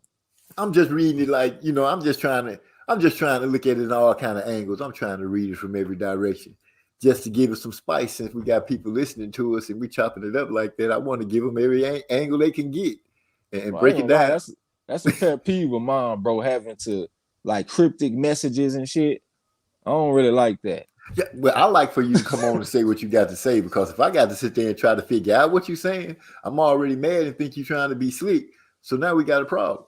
Yeah, I got to smoke purple haze and navigate through a maze just to figure out what the fuck you trying to say. You know what I'm saying? Like, nigga, just say it. But hey, you know, that's the new generation. That's like that LeBron James shit, because he be doing the same thing. I just heard you spit that bar right quick. You hitting the purple haze and got to navigate through the maze. Oh, come on, get down there. Tell me when you ready to sign. I was raised around some pimps and all that shit that always be rhyming and all that shit when they talk. You know what I'm saying? So right. Yeah, so I got a little bit of that in my culture. Let And me I catch. grew up off 8th Street in Temple, man, right there by all the cafes and shit. I'll be a youngster, it'd be all kind of pimps and prostitutes be coming up and down my street. That's where I come from. You know what I'm saying? I My feel pops used to love that shit. He be riding around jamming UGK Diamonds and Woods and shit on repeat, back to back in his in his old school. I think he had like a old school Cadillac and shit, man. Be riding around listening to UGK. So yeah, that, we got that Southern soul, man. ain't nothing wrong with that. Lala D, I'm sorry. Let me get up here. I feel like Ugas is a dangerous fight for EJ. He's a top 5 welterweight. Lala D saying, Earl, you got Blu-ray now. You guys are a powerful duo, which is true. That's Earl been stopping. He stopped a lot of folks when he was with D-Ray. Only thing about that though is that I wish that he would have never stopped. You know what I'm saying? Right. Because he getting older now, and plus this is post car accident. So I'm not even sure if the man is still in his prime 100%, man, because that was some tough shit that he went through. And like I said, he already passed 30. How old is the motherfucker? About 31? Yeah, he younger than Crawford though. Blu-ray gonna have to kind of I think Blu-ray is gonna have to kind of tailor his program. I don't think they're gonna be able to go straight into that old shit that they used to do when Earl was 25 and 26. Them days might not be there no more. He might not be able to go out there and run 2400s at the track now. You know what I'm saying? I don't know, but I'm just not 2100, but 2400s. When you be but that's what the conditioning do a lot of time. Back in the day, it used to be all about the running the distances, running the miles. But now with the new school, you'll see a lot of the fighter track, and they'll have like a little regimen where they run 400s, they run 300s, they run 200s, they run 100s, and that shit taxing. And a lot of the time, the coach they only give you like 1 minute between the rounds. We 1 minute max between the sprints to try to build up your VO2 max and all that kind of stuff. It's gonna be tough for Earl to go right back into like that Blu-ray type of shit. I think they're gonna have to scale it back just a little bit. But hey, we'll see though. Yeah, that's all we can do. Sit back and wait and see. Gil Cole said Bud just needs to chill after Keith mopped the floor with Barrios. We don't know what Keith's gonna be able to do, man. We haven't seen Keith in what, 2 years? I know one thing he ain't gonna be able to do, and that's charge me $80 for a pay-per-view, motherfucker. They tripping over there, OG, with that Keith Thurman pay-per-view shit, man. Not for $80. I don't see that. What you got for him, OG? You got a good $40 for him? I give him 40. Yeah, I do 40 because that's I'd say that's the minimum of pay-per-view. I wouldn't disrespect and go lower than that because then that's just disrespectful, but he ain't 50. I might go 50. Man, but 80? $40. I'm going $40. I might go 50 because I like boxing like that. And I want to see what Keith gonna do besides talk, because he's been talking a hell of a lot for a long time. And 2 years is something major to be out the ring. And for me to be hearing little things about him not finishing, going through his strengthening and conditioning after sparring and stuff like that. I don't know. I'm like, what have you been doing? And Gil Cole's probably gonna say playing the flute. D-Lo for boxing, truth be told. But you was about to say something, bro? I was gonna say L said he got $25 for him. And D-Lo said he got $7 for him. And he means siete. That's all he got. 7? He got a hot 7. Wow. Salute to my boy Derek Bailey. Salute, Derek. Salute. Glad to see you in the house. Man, Trey, where you reading that so I can catch up? Because I am so... That shit at the bottom, man. Oh, where you at, school? Let me up you out a little bit. Okay, I'm down. Okay, salute Derek Bailey. I just came on down to the bottom. I was trying... I'm down here with you now. I'm good with you. I am good with you. Yeah, but you done missed a lot of stuff, man. A lot of time when the people talking, they give you some shit to talk about. I got the stars by it. So yeah, I'm good. I knew I was pressing that star for something. It said, wait. Say, truth be told, I have to give Earl nothing but super credit for beating Ugas because I have always maintained that Ugas beat Porter clearly, in my opinion. I felt like Ugas had beat Porter too, and a lot of people feel like when they went back and looked at it, they felt like Porter might have took the win. I still kind of ride with Ugas in it, even though that Porter made a better showing for him when I started the second time. You know, I'm looking for certain things, but I still feel like Ugas beat Porter. So Earl beating Ugas, you know, that's nothing to sneeze at all. And Dilo 404 said Keith Thurman's salvaging his career. Well, we're gonna see how much of a salvage man he is, if he got any Fred Sanford in him or not. He said he got his fingers crossed. He hoping that he can. Shit, I don't know. I'm actually in the line of thinking that Barrios got a chance to beat Keith Thurman, and that's only because Keith Thurman coming off a long layoff, man. You can't keep on tempting fate with this boxing shit, man. Boxing is about living a Spartan lifestyle and staying dedicated. If you're gonna have 1 foot in and 1 foot out, you can find yourself on the short end of the stick. This man ain't had a fight since he fought Pacquiao, man. That's been a while. Like, he looked like a whole different motherfucker. He ain't even got the ponytail no more. Barrios done been more active. It looked like he done been more dedicated to the sport. I think it's a chance that motherfucker go out there and beat him, especially looking at the way Keith Thurman handled his last layoff when he came back and fought Jose Cito Lopez. Jose Cito Lopez brought a tough ass fight to Mr. Thurman. So, hey, I think that motherfucker got a hell of a fight on his hands. And we gonna see. The only thing is Mario Barrios. This is his first fight at 147. He ain't been acclimated to this weight class yet. Yeah, I was about to speak on that too. I was about to say, this is his first fight at 147. So the 2-year layoff, trying to be acclimated at your first fight at 147. I think they balance each other out. I would much rather fight in a new weight class than come off a layoff. I would much rather be sharp in a new weight class than not sharp in my old weight class. You know what I'm saying? The feeling of not being sharp in the ring is something that I do not like. And I would much rather be at a weight disadvantage. Like, I would literally rather fight a bigger man than not be sharp in the ring.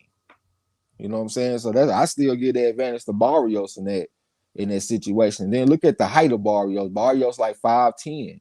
His body probably been wanting to go to 147 for a while anyway.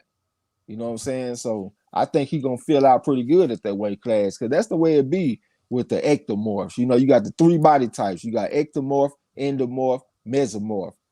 Barrios is an ectomorph, kind of like Hitman Hearns and all them kind of guys with the long, wiry frames.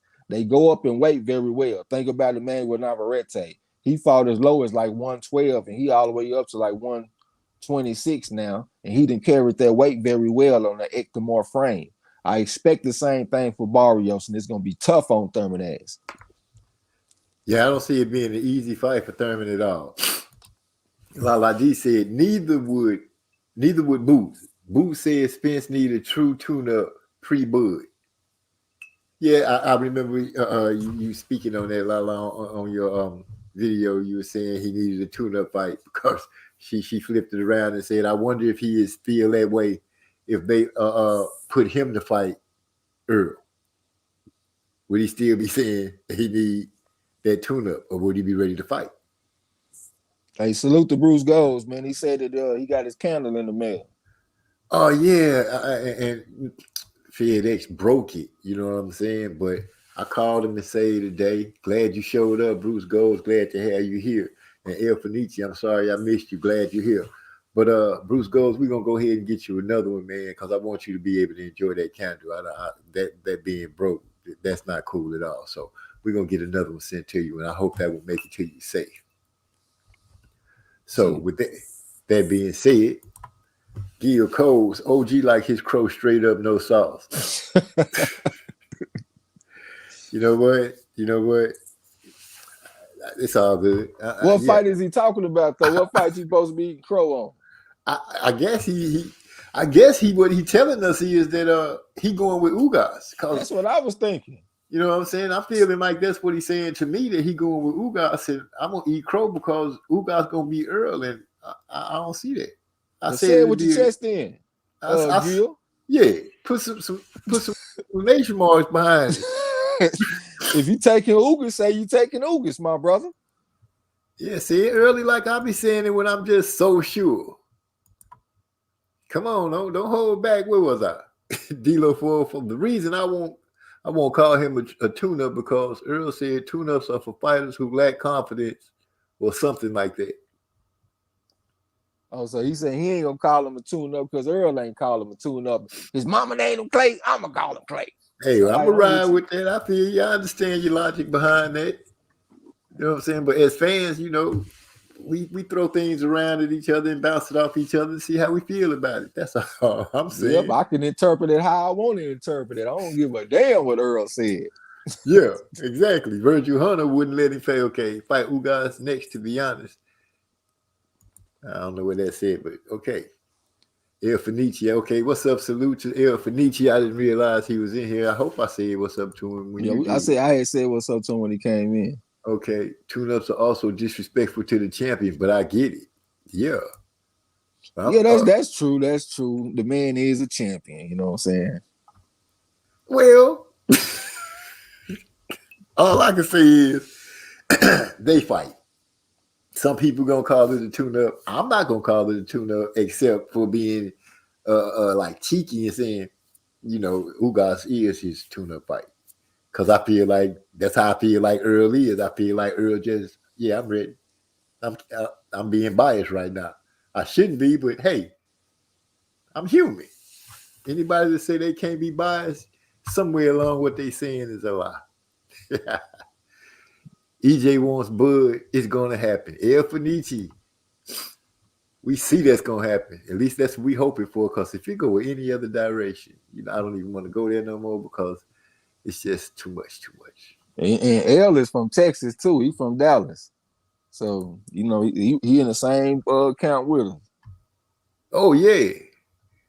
Might have to go over there and talk to him and let him know, hey, man, can't be out here with that nonsense. We got a lot of people riding with you. A lot of people. Say, where am I? D-Lo. He said there is also risk in these interim bouts, even from a financial standpoint. You never know when somebody gonna what they call that shit about the apple cart, upset the apple cart. Damn, you said it and I kind of hear it, but I don't. I think that's what it is. Ali also warned about this. Ali said you can't take these B-level fighters for granted, because at any time or any night, a B-level fighter can decide to be an A-level fighter on your ass and knock you off. And he was thinking about Ken Norton when he was talking about this, you know what I'm saying? Because Ken Norton came and fought him tough as a motherfucker, you know? So, yeah, them interim bouts definitely can be dangerous on this elite level. You know what I'm saying? Right. But Ugas is a good ass fighter. I'm just, you know, I guess the way I've been looking at it, I have been looking at this fight and any fight. You know, I don't really pay a whole bunch of attention to the car accident, because I'm like, he walked away. I know, but it cost him time. It cost him time, but it cost him some rest too. He got some rest.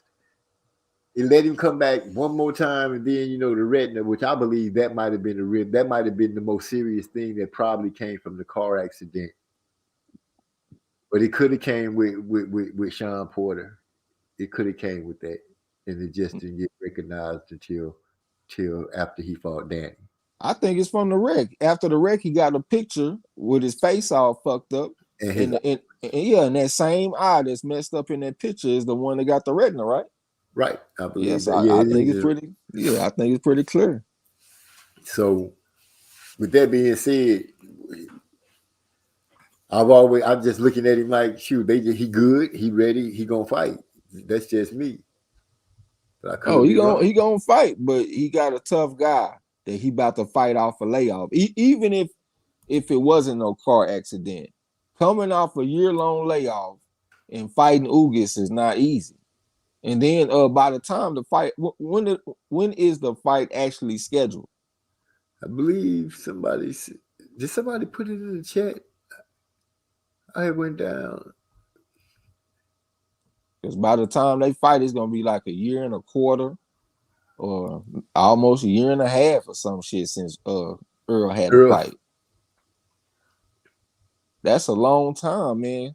Unless they get it off in February. Even then, that's still over a year layoff. And you about to go fight Ugas. Like, that's dangerous. Yeah, a lot more dangerous than Danny Garcia was. I think so. Yeah, I do too. Yeah, I think Ugas a better fighter than Danny. Much better. Danny's a slow-footed counterpuncher that pretty much is in front of you. Relied on getting that hook off, one of those hooks on you while you sleep or stepping back or moving over. Mostly when a person was moving over is when he really caught him, when they was off the phone and stepping back. Caught him with one of those hooks. Ugas is a good counterpuncher with great timing. He can be first too. Yeah, he proved that against Pacquiao plenty of times throughout the fight. And I done seen Earl, he liked to be first. If you go to Earl and you first, like Keith Van Heerden in the 5th and the 6th round of they fight, even Sean Porter at times through they fight, Sean was getting off first and he was having success with that. So I know Ugas can be first. I think that's gonna be tough. We're gonna get to see the counter punching and shit of Earl Spence, the technical side, how he can transition offense to defense and back to offense again. We're gonna get a chance to see it in this fight. And coming off a layoff and you ain't sharp, and that's the kind of shit that we looking from you in this fight. I think he in a position that he might have put himself like in a hard to win situation. Not saying it's hard to win the fight, but people gonna want him to look impressive. So let's say he had the fight and he don't look impressive at all. He barely squeaked by this guy. He win like a majority decision or maybe even a split decision. He busted up, fucked up. Ugas busted up, fucked up. They just had a war. It's gonna be some people that's probably gonna be criticizing. You know what I'm saying? And it's gonna be some people doubting him going into a Crawford fight and all that kind of shit. I can see that potentially happening. You know what I'm saying? Right. and I'm gonna be unwavered when it comes down to it, because like you have said, Crawford don't say Ugas' name. I ain't heard that. I saw an interview one time. Bo Mac was talking shit. He was talking about Pacquiao and a lot of people talking about Earl. And then one of the reporters brought up Ugas, and that motherfucker whole tone changed. That motherfucker, I'm telling you, he had like a stutter. I'm gonna go find the video. I'm gonna go find that shit. I'm gonna email it to you. But yeah, that shit was funny as hell. But yeah, I don't really hear him calling out no Ugas the way he called out Thurman and other guys. So I agree with that. Yeah. So I would look at it like, okay, if he went to war like that with Ugas, and Ugas ain't no step over pro. We keep saying, you know, like we automatically know Ugas can fight. It ain't no secret to that. We know Ugas can fight. So if they get into something like that, I'll be like, shit, well, he showed me his medal. Now it's time to go get it. I don't know what Terrence Crawford gonna bring to the table. I just hope Earl ready, assuming he gets past Ugas, and they really mean they want to have undisputed.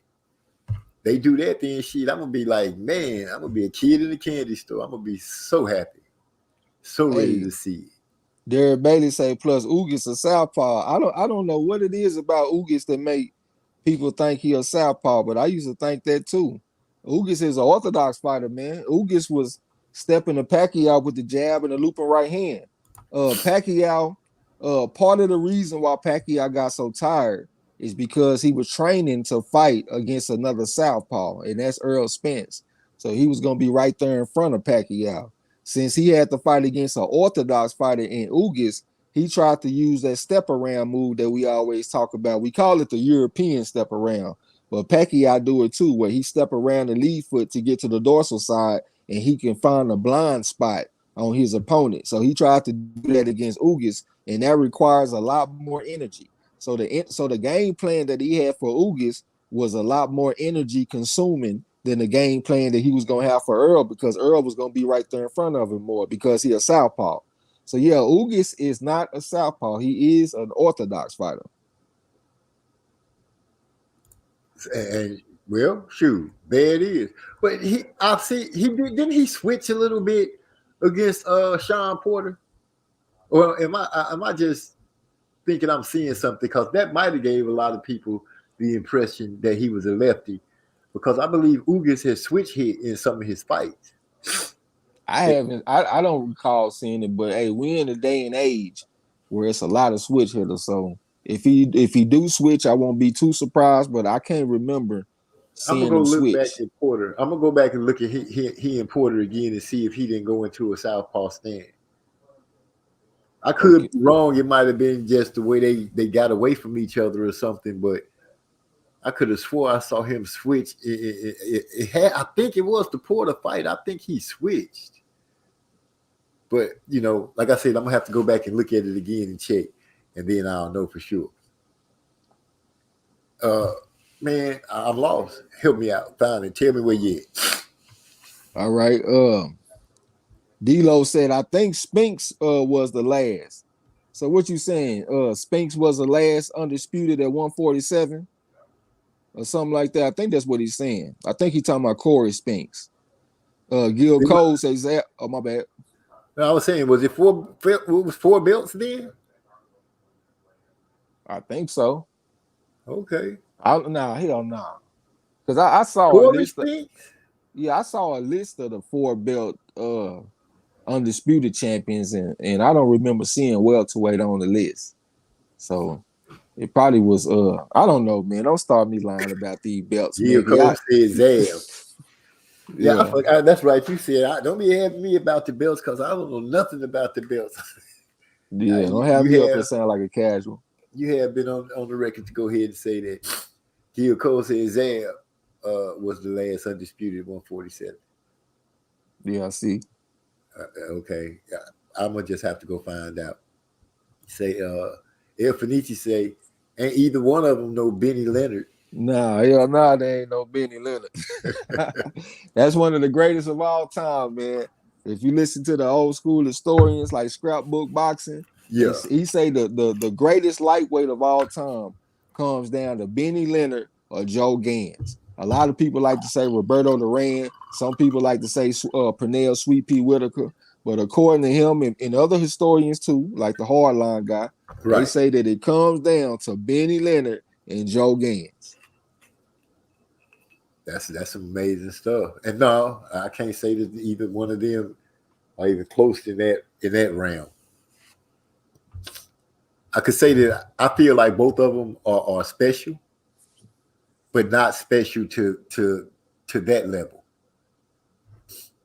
Oh, you talking about Duran?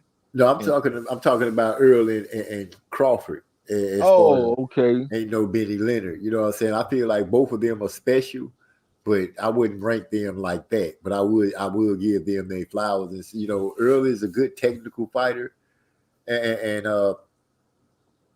I once said that he was the ballerina in the fight, and Sean Porter was going to be the breakdancer. That's how I feel. Earl is just smooth with it, but Terrence on the other hand is just as fluid with it. You know what I'm saying? And he almost gives you the he gives you a certain kind of flair that he adds to it, because I believe he's trying to show that, look, man, I'm out here, I'm doing this to this boy, to my opponent. I'm making him look like this.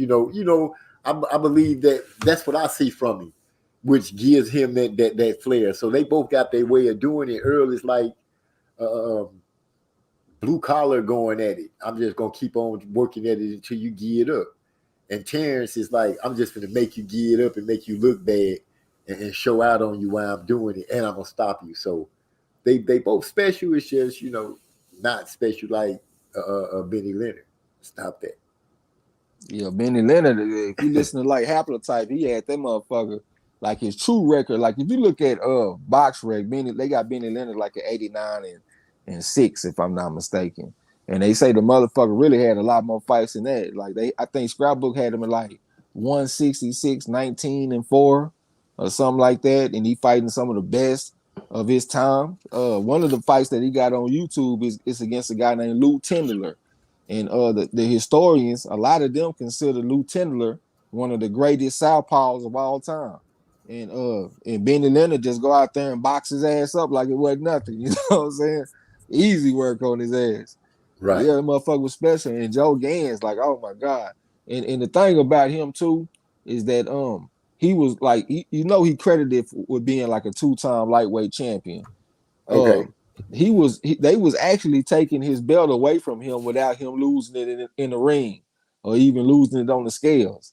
Like it would just be somebody that would randomly claim his title and say that they feel like they the champion for this reason or another one.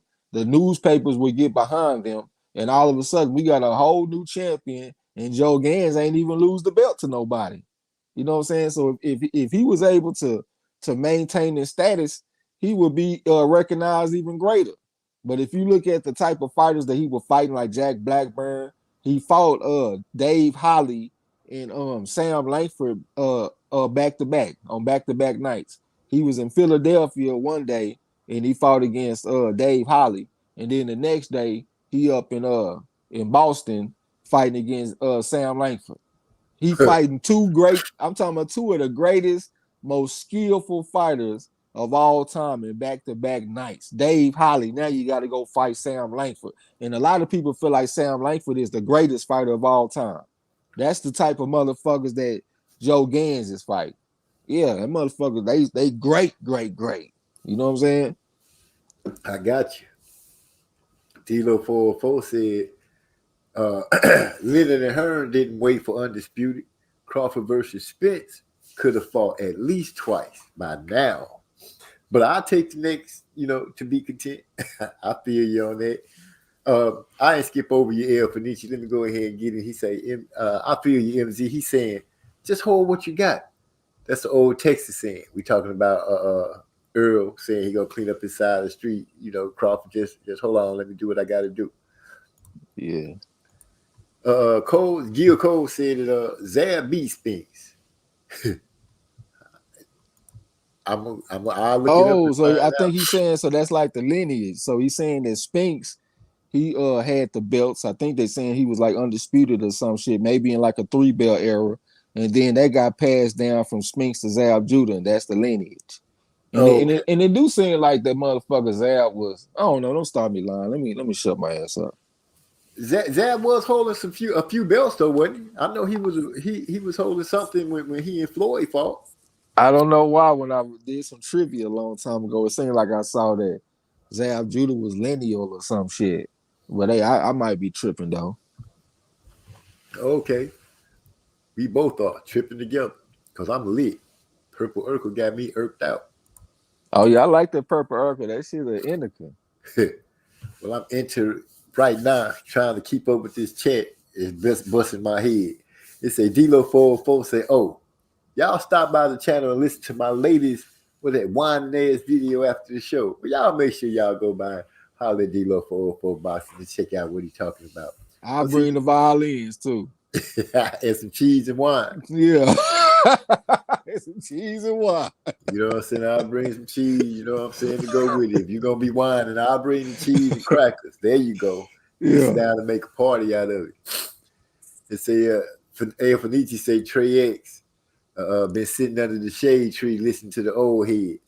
Oh, yeah, most definitely. Most definitely. I really wasn't the type of person, even when I was young, to hang out with people my age too much. Hell, we didn't do nothing but get into trouble. I just like hanging around the old school because you can learn something. Might put you a few dollars in your pocket. You know what I'm saying? I go to the store, go buy him a case of beer or something. We sit up, watch the Cowboy, talk shit. Even when I was a youngster, man. You know what I'm saying? So yeah, I definitely spent some time talking shit with the old school. Y'all see how I am, man. The way I talk and shit, that come from them niggas. Them motherfuckers drinking them beers, fixing on them cars all day. You know what I'm saying? Talking shit. Yeah, them some good time. Yeah, that's why I be laughing when you say certain things, because I'm like, dude, really? You know, and I feel you on your old heads listening to it. So back in my day, I was going to the liquor store buying a pint for the old head.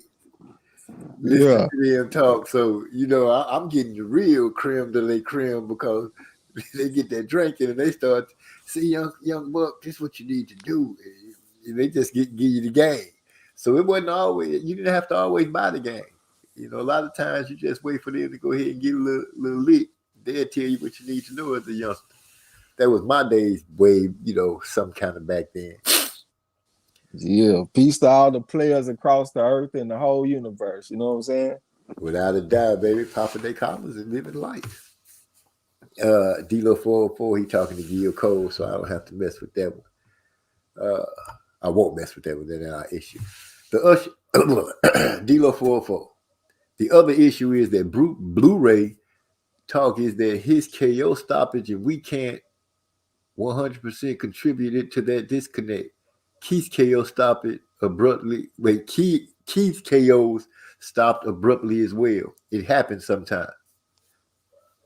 So he's saying they can attribute it to the lack of knockouts to him not being with Blu-ray anymore. And D-Lo saying sometimes when you just step up in competition and you start fighting better fighters, you won't get the knockouts all the time. It ain't always about because you ain't with your strength and conditioning coach no more or something changed. Sometimes the only thing that changed was that your opponents got better and they more resilient and you don't get as many knockouts, or you got a problem within yourself. I think that Keith Thurman actually hurt his elbow because he got the same combination that I saw with Tony Zell. Well, not the exact same combination, but I see them same type of punches. Like Tony Zell, he had the signature combination where he goes to the body with the 4, and then he come upstairs with the 3. That's the Tony Zell combination.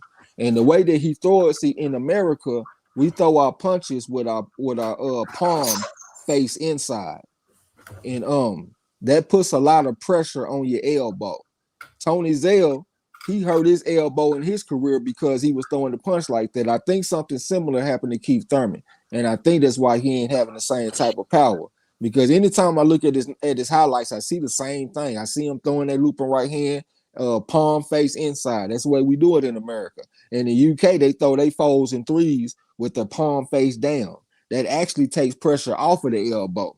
So when it comes to the safety of the fighters, I would have to say that the European hook is superior to the American hook because it takes the pressure off the elbow. You know what I'm saying? Yeah, that's good knowledge to know. That's good knowledge to know. See how many of y'all fighters send a punch like that with the with the palm face down. It's easy to see the way these gloves are made now. They talking about El Fenici and the guys. They talking about how much they would pay for the fight. El Fenici said he would buy it for $25. That's the Keith Thurman fight. I got 7 for Keith and Mario. Says D-Lo 404 boxing. Derek Baby. Okay, I think I'm catching up a little bit. Derek Baby says, salute MZ Talks Boxing. Salute to you, Derek Baby. Glad to have you here. I think we said that already. I should have just went on down. Yeah, sometimes getting a little bit of, what's this he talking about? D-Lo 404 Boxing said, yeah, sometimes getting a little bit of cat can change the game in a major way. Is he talking about Keith by getting Keith married? Maybe he didn't turn soft on us. Is that what you're saying? Maybe so. Hey. I think that's a good explanation. That's better than what I was thinking. Yeah, he got a fight. He got a baby too, right? I have no idea. Don't start me lying. I don't know. I'm gonna have to look into that. But I know he married, and that will change a lot of things. Make you think twice about wanting to go into the ring and get your face punched on and all that kind of stuff. Yeah.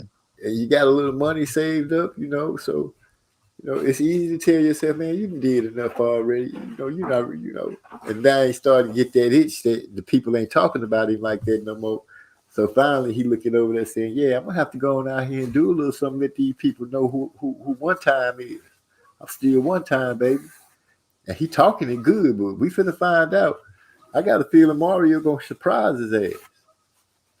Look at El Fenici down there talking about appreciate y'all helping me through this workout. getting ready for 2022. About to sleep my daughter. Nigga, you coming off a long layoff. You might get your ass whooped out there.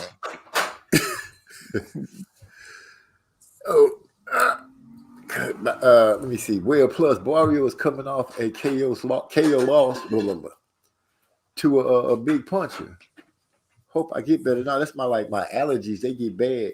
My wife is kind of chilly, so we got the heat on in the house, and it's cool outside. And heat just stumped me up all of a sudden, instantly. I can't breathe. But I'm gonna fight through it with you because that's how I do. Well, I'll jump in the chat for you a little bit while you get your stuff together. Thank you, dude. Thank you, sir. Thank you kindly. Yeah, see, D-Lo said, well, plus Barrios is coming off a knockout loss to a big puncher. That is definitely true, coming off the knockout loss to Tank. But in my opinion, that was not like a knockdown, drag out type of fight. You know what I'm saying? Both fighters had their moments. I thought Barrios was winning rounds in that fight. You know what I'm saying? But he got caught by some hell of a blows. But I don't feel like he just took a sustained beating for 11 rounds. You know what I'm saying? I thought that he was in the fight, then got caught with something and got the show closed on his ass. Tank got him up out of there. But I feel where you're coming from, though. Bruce Gold, we said what's up to him. Bruce Gold say, salute the Musically Zone Talks Boxing. I ain't even know that's what MZ stood for. That's the acronym. Yes, sir. That's what it stands for. But keep going. I'm riding with you. I just had to say yes, sir, to that. Okay, D-Lo said FedEx knows not to bring bro shit to motto. So he gonna check their ass. Derek Beatty said Barrios fought Roman at welterweight. Okay, he fought Roman at welterweight, huh? Okay, so he got some experience at this weight class already. So that might not be good news for old Keith Thurman. D-Lo said, I got Earl winning, but if they get foolish with the odds, I may have to put a few shekels on Ugas. Just a little bit, though. Shit, you're going to be getting the odds on it. I expect Earl to probably be, I'm going to say 7-1 favorite to open since he's coming off a layoff and Ugas is coming off a big win versus Pacquiao. So I think he's going to get some love with the betting public. L said Ugas is perfect for EJ. He's going to be a challenge, but EJ going to get him up out of there. Ernest Davis said it's not a tune-up at all. Ugas is ready. He said, I called him a tune-up because I'm assuming that Earl is going to fight Crawford next. So that's why I say that he'll be like a tune-up to knock off some of this rust, but at the same time, also be a hell of a bounce-back opponent, like D-Lo said. L said, that's why you have to take every opponent seriously. There is no such thing as a tune-up. That's square business. Like Ali said, man, you never know when them B-level fighters going to decide to be A-level that day. You want me to keep going? Oh, okay. Yeah, Big E said exactly. He speaking to you. Lala D. Oh, Lala D still in the house with us doing her thing. She's saying what's up to Bruce Gold. Hey. D-Lo 404 Boxing. I wanted Earl to take a softer touch after the accident and the retina, and both times Spence superfans gave me hell for saying that. Dang, D-Lo, I'm sorry that you went through that. I'm sorry his superfans got on you like that.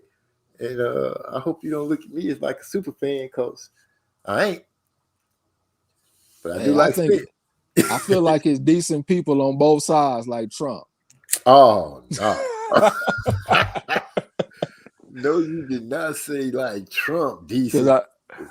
Because I done seen some Crawford super fans and I done seen some Earl super fans, but you let both sides tell it. It's only one side. You know what I'm saying? Square business. D-Lo say, Earl should be getting in the ring about March 8th. Damn, you think it's gonna be that long? But I guess that's a good time to see that the retina showed up right when he was getting ready to fight. So yeah, looking at it like that, it's about the span of a fight. Derek Bailey say, plus Ugas is a southpaw also. Now I think we went through that already. That Ugas is orthodox. Yeah, I already spoke on it. Yeah, so we can go ahead and go through that. Everybody speaking to each other. D-Lo 404 say salute Ernest Davis. Bruce Gold says salute. Gil Cole saluting to Bruce Gold. D-Lo 404 said Earl missed all of 2020. Yeah, that's a layoff. Shit, and I'm supposed to think he just gonna come in this bitch looking like Clark Kent. Nigga, this is boxing. I understand how this shit go. If you ain't been in the ring for a long time, it shows. You know what I'm saying? So, man, we about to see. I'm pulling for my guy though. I do think my guy gonna win. That's my the fighter that I'm rolling with. But at the same time, I understand that this is not about to be a walk in the park. This might not be no fucking victory lap. You know what I'm saying? Well, I ain't gonna say that, but this It's ain't gonna gonna be. a test. What'd you say? I say it's gonna be a hell of a test. It's gonna be a hell of a test. Good, there you go.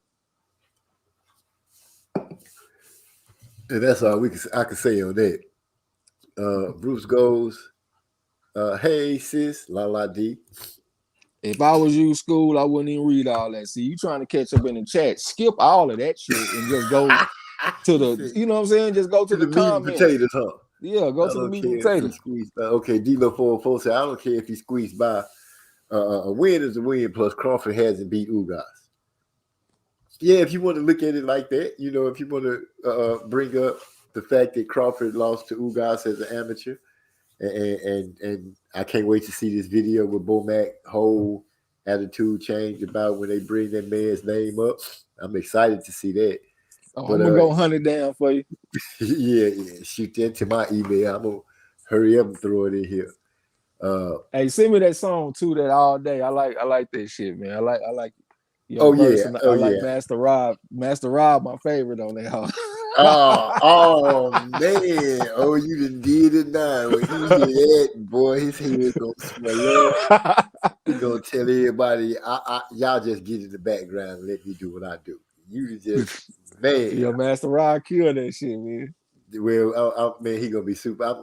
If he was here tonight, I know he'd be like, but you know, it is what it is. He traveling up and down that road. He came down here to visit, so I don't know if he even left yet. He might be still out running around.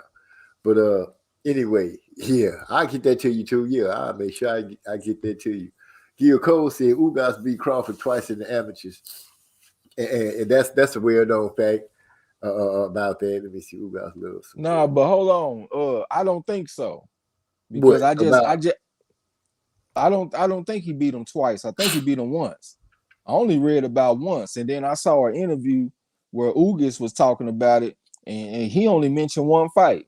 The guy that was translating, he said that he beat Crawford 28-10, and Ugas correcting him. It was like, no, it was 27-10. So they let me know Ugas is on that shit. Like he know what the exact score was. He know he beat that motherfucker. You know what I'm saying? Right. But I think it was only once. Okay, well, yeah, Gil Cole, you know, you're gonna have to go look it up and bring it back to us and let us know. You know, Trey X love to hear that. He shot me. That's how we got tight. He went and shot me twice. Oh yeah, old school. I went back and looked at it again. It was this. It's like, man, that's real. Man can come back and say what it is.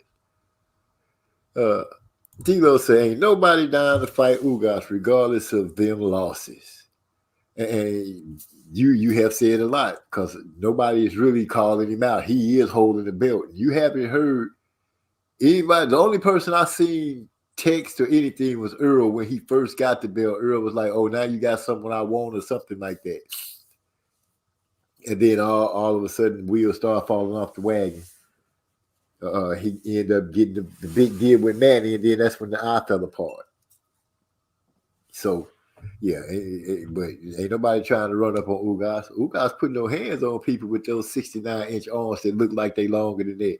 I think it's because his shoulders are so kind of like wide to make his arms look like they long like that, Trey. I was thinking that too, bro, because you know back in the day when they did the tail of the tape, they would measure like the width of your chest and stuff like that. And the way that motherfucker built, he just built kind of funny to where his shit do look wide, and they make it look like his reach is longer. I was thinking that. So yeah, but we got their numbers now. He is 68, Earl 72, and Bud 74. But motherfucker got them long ass arms, man. Man, Bud do got some long arms. He got arms like Floyd. Floyd, Sugar Ray Leonard, Sugar Ray Robinson. Well, not really Sugar Ray Robinson. He actually didn't have the longest arms.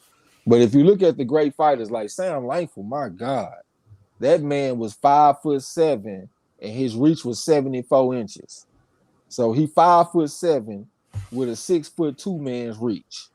Long fucking arms. Like, if you look at the great fighters, man, that's a common trait that they have. You know what I'm saying? That's why when I look at somebody like Danny Garcia, or even somebody like Shakur Stevenson don't have them long arms. Little B-Hop is built more like the classical boxer. You know what I'm saying? Because he got them 72-inch reach or something like that. Long arms, Shakur don't. But hey, that's part of it. Yeah. Ali has some fairly long arms. Those long arms, it give you a false depth.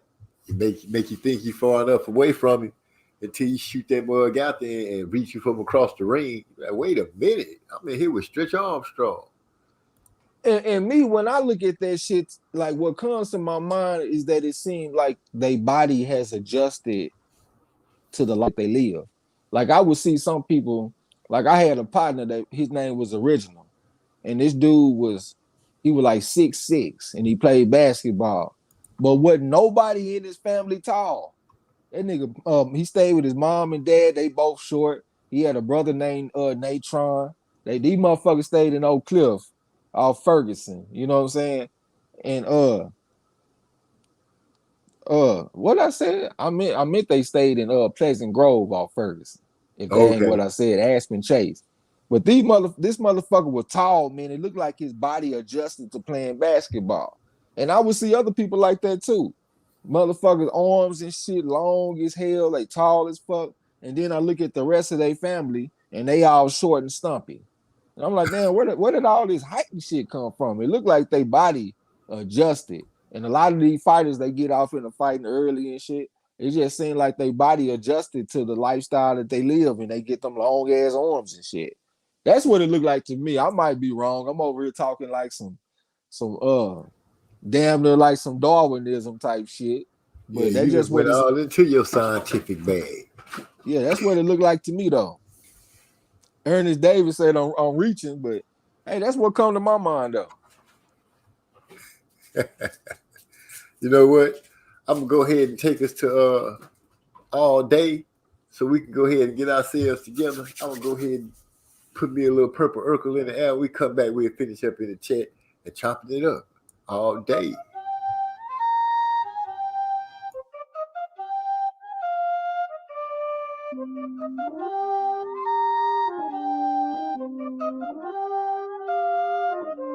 We go harder than concrete. Me and my bodies get smoked out. Ice chest full of beers. Cheers, this the dirty south. Fuck being down and out. We in this bitch trying to stay alive. Peace to you, my nigga. I see you trying to get your money. 3 7 for life and I fuck with it. You better show your fans straight. You don't break a beat. Standing up on all 10. Cause everything is on again. Same day, same shit. All across the bitch, no matter where you live. Hold it down. Shout out across the southwest side. Make your time straight all day. All day, all day, get your money and it can't wait. All day, all day, all day, where it's real and it's no face. All day, real shit. All day, trying to stay out the way. All day, all day, all day, making sure that the fam straight. All day, all day, all day, get your money and it can't wait. All day, all day, all day, where it's real and it's no face. All day, real shit. All day, trying to stay out the way. All day, all day, all day, making sure my family's straight. Doing what I do, keep doing all my beats, making sure my family eats, saying little prayers. I'm glad I got to know ya. I'll be here till the end. I'm the only master bride. Making sure that the fam straight all day, all day, all day. Get your money and it can't wait. All day, all day, all day. Where it's real and it's no face. All day, real shit. All day, trying to stay out the way. All day, all day, all day. Making sure that the fam straight all day, all day, all day. Get your money and it can't wait. All day, all day, all day. Where it's real and it's no face. All day, real shit. All day, trying to stay out the way. All day, all day, all day. I pray my kinfolk and I don't sleep if they can't can't need, and they can't need, and I don't sleep till I make way for my kinfolk. Guard dog up all night, making sure everybody sleep tight. Checking the perimeter with that thing on me, making sure that it's alright. I never leave my post alone, even if it means posting alone. I ain't talking about call, I'm talking about literally leaving my post alone. Some people live under the pressure, oh no, not Z. I'm gonna make sure that my family always equal up to me. Make a show that the fam straight all day, all day, all day. Get your money and it can't wait all day, all day, all day. Where it's real and it's no fakes all day, all day. Real shit all day. Trying to stay out the way all day, all day, all day. Make a show that the fam straight all day, all day, all day. Get your money and it can't wait all day, all day, all day. Where it's real and it's no fakes all day, real nigga, real shit all day. Trying to stay out the way all day, all day. I got that retired money, so the fam is good. Bought a home out in the country, moved us out of the hood. When circumstances were bad, we converted to good. Every time they said I couldn't, I showed them I could. These haters plotting my downfall, I'm wishing you would. I'm 10 steps ahead of you, you back where I stood. Nigga, you should understand this boy don't play. Regardless of what you say, we bring that heat all day. Let go. Had to go ahead and drop that. Just had to go ahead and do it all day, Master Rod. As you say, he going off on there. He just gets that boy head swelling up. I'm telling you, he gonna be hard for me to deal with. Me and my brother's gonna have to choke him out. He gonna try to pull Eddie Kane on us. But where we at? About to say Trey slipping. Ferguson ain't in the cleft. Good correction. Yeah, he went on and straightened that up real quick. He was right on it. No, he had already tight reach at Trey X. Rolling on down the line, coming through. Okay, it's jumping pretty good now. Good workout music, El Fenici. But go and get your workout on in, player. But don't go and hurt nobody, man. Go ahead. It's too close to the Christmas day. You know, let people be tested. Don't go and punch nobody out and beat nobody down, man. Just let it be. Get your shit on. 'Tis the season to be jolly, motherfucker. There it is. Sit back and roll up something. If you don't roll up something, sip something. If you don't, get you some herbal tea. Just try to take it to a different direction. Don't go out there and do it like that, man. D-Lo 4 Boxes say hellified closing verse. Yeah, that's our boy Obese. He went on and wrecked that one at the end. Surprised everybody when he came out with that one. So I'll let him know that it's much appreciated on how it went down with his verse.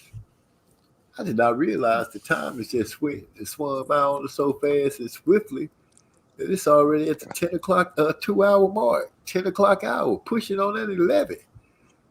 I'm just enjoying and having fun. MZ, wait a minute. Did you say MZ? I don't celebrate Christmas. I'm a Hebrew, not that friendly brew.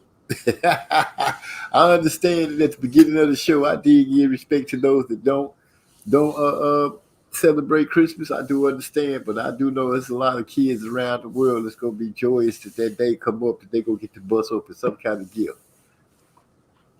Hey, salute to the tribe of Judah. All day though. There you go. But anyway, and in no way is my anyway of sweeping off of what we were just talking about, because I respect the house of Judah. I respect the Hebrews. My mama made sure we respected that. But anyway, you skipped about 39 comments, fella. Yeah, D-Lo, I was trying to cut through the fatty things. I didn't know. I put them up on the screen as the music was playing. I flashed them through. I don't like when somebody call themselves just getting on me like that. You know, make me feel like I did something out of line. No, I'm trying to help. That just helped with the flow. Yeah, but you know, reading, well, this person said this to this person. Nah, this shit just go on to the ones where they ain't talking to each other and just help you flow and help you catch up faster. You know what I'm saying? Yeah, that's what I call myself doing. So D-Lo, you're gonna have to calm down a little bit, boy. Instead of moving so fast on me. But there you go. Keep your hands to yourself and everybody will be all right. Everybody will be all right. Lincoln Rod killed that shit. That boy D-Lo hit him with the Lincoln Rod because that's a good one. That's a good one. The Lincoln Rod. I'm going to have to put that one in my joke book when I talk about 10 toes, 8 toes, 8.5. You know, I'm going to have to put a Lincoln Rod. I like that. I don't even know who the hell Lincoln Rod is. Man, he was telling this story one night about how he was on the basketball court. Oh, yeah. Young. And he was trying to run him over with that Lincoln. So, man, it is time for us to chop it down. I'm going to go ahead and say I'm never usually past 10:30. Trey X, I appreciate you coming through, man. I'm going to let us go out on I Keep Moving, but if you got anything certain to say, go on and get it out right now. Oh, yeah, man. Appreciate you letting me get on the panel once again. Man, that's always, anytime the door is always open. Appreciate the people coming through to support. Hope everybody have a Merry Christmas. And it's a chance I might be calling that Vito Nikki fight on Christmas. If y'all ain't doing nothing, pull up. But I ain't 100% sure though. But if we calling fights and you ain't doing shit, pull up. I'm gonna catch y'all. All right. And I'm gonna go ahead and say thank you all for stopping through. I'm gonna end it with I Keep Moving. And then y'all go ahead and do what you do. I don't worry about no problems, there's no problem worrying me. I don't need no ticket on the windows that they way to see. I keep moving, always keep these people in your sight. I keep moving, you never know who's wrong or who's right. I don't worry about no problems, there's no problem worrying me. I don't need no ticket on the windows that they way to see. I keep moving, always keep your eyes on the prize. I keep moving. Never know who's truly on your side. I'm a rich, old, and dead white boys. You know the dead ones get stacked up. When you walk into a strip club, tossing up while hoes act up. Niggas look strange, I look strange back. You got a problem, you don't really want that. That alcohol got you thinking. You walk in, don't make me just prove that. I'm trying to let you make it, my nigga, just let it be. But that devil off up in you, so you gon' come fuck with me. Now I can make it home and you might not let there be new script. If you cross the line, I can guarantee that I'll let that be hit you. I don't worry about no problems, there's no problem worrying me. I don't need no attention from my windows that tell me to see. I keep moving, always keeping people in your sight. I keep moving, you never know who's wrong or who's right.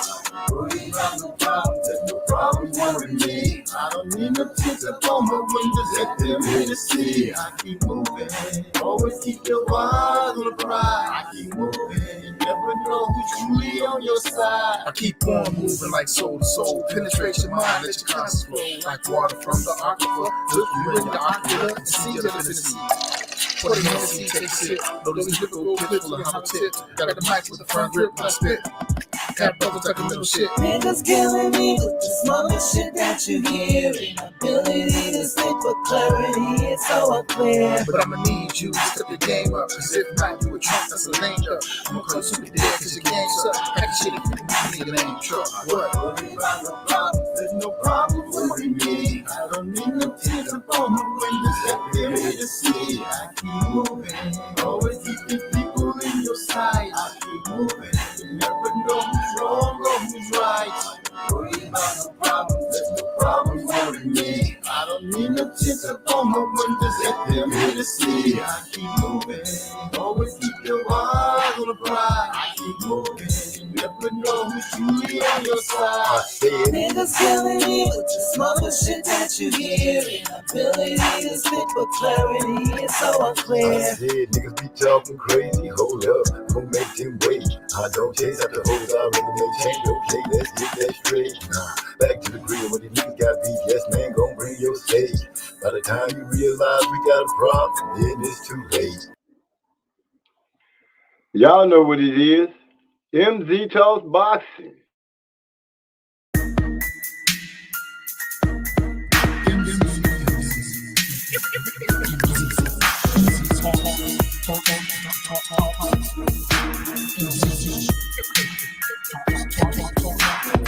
Let me make this abundantly clear. We talk about boxing here. My opinion is winning, but if you ain't feeling, then good on your boxing. Yeah, this minnow headshot sting. So do these body blows that I bring. You wanted the big step to the ring. Let's go to the toe to the final bell ring. MZ Talks Boxing. Yeah.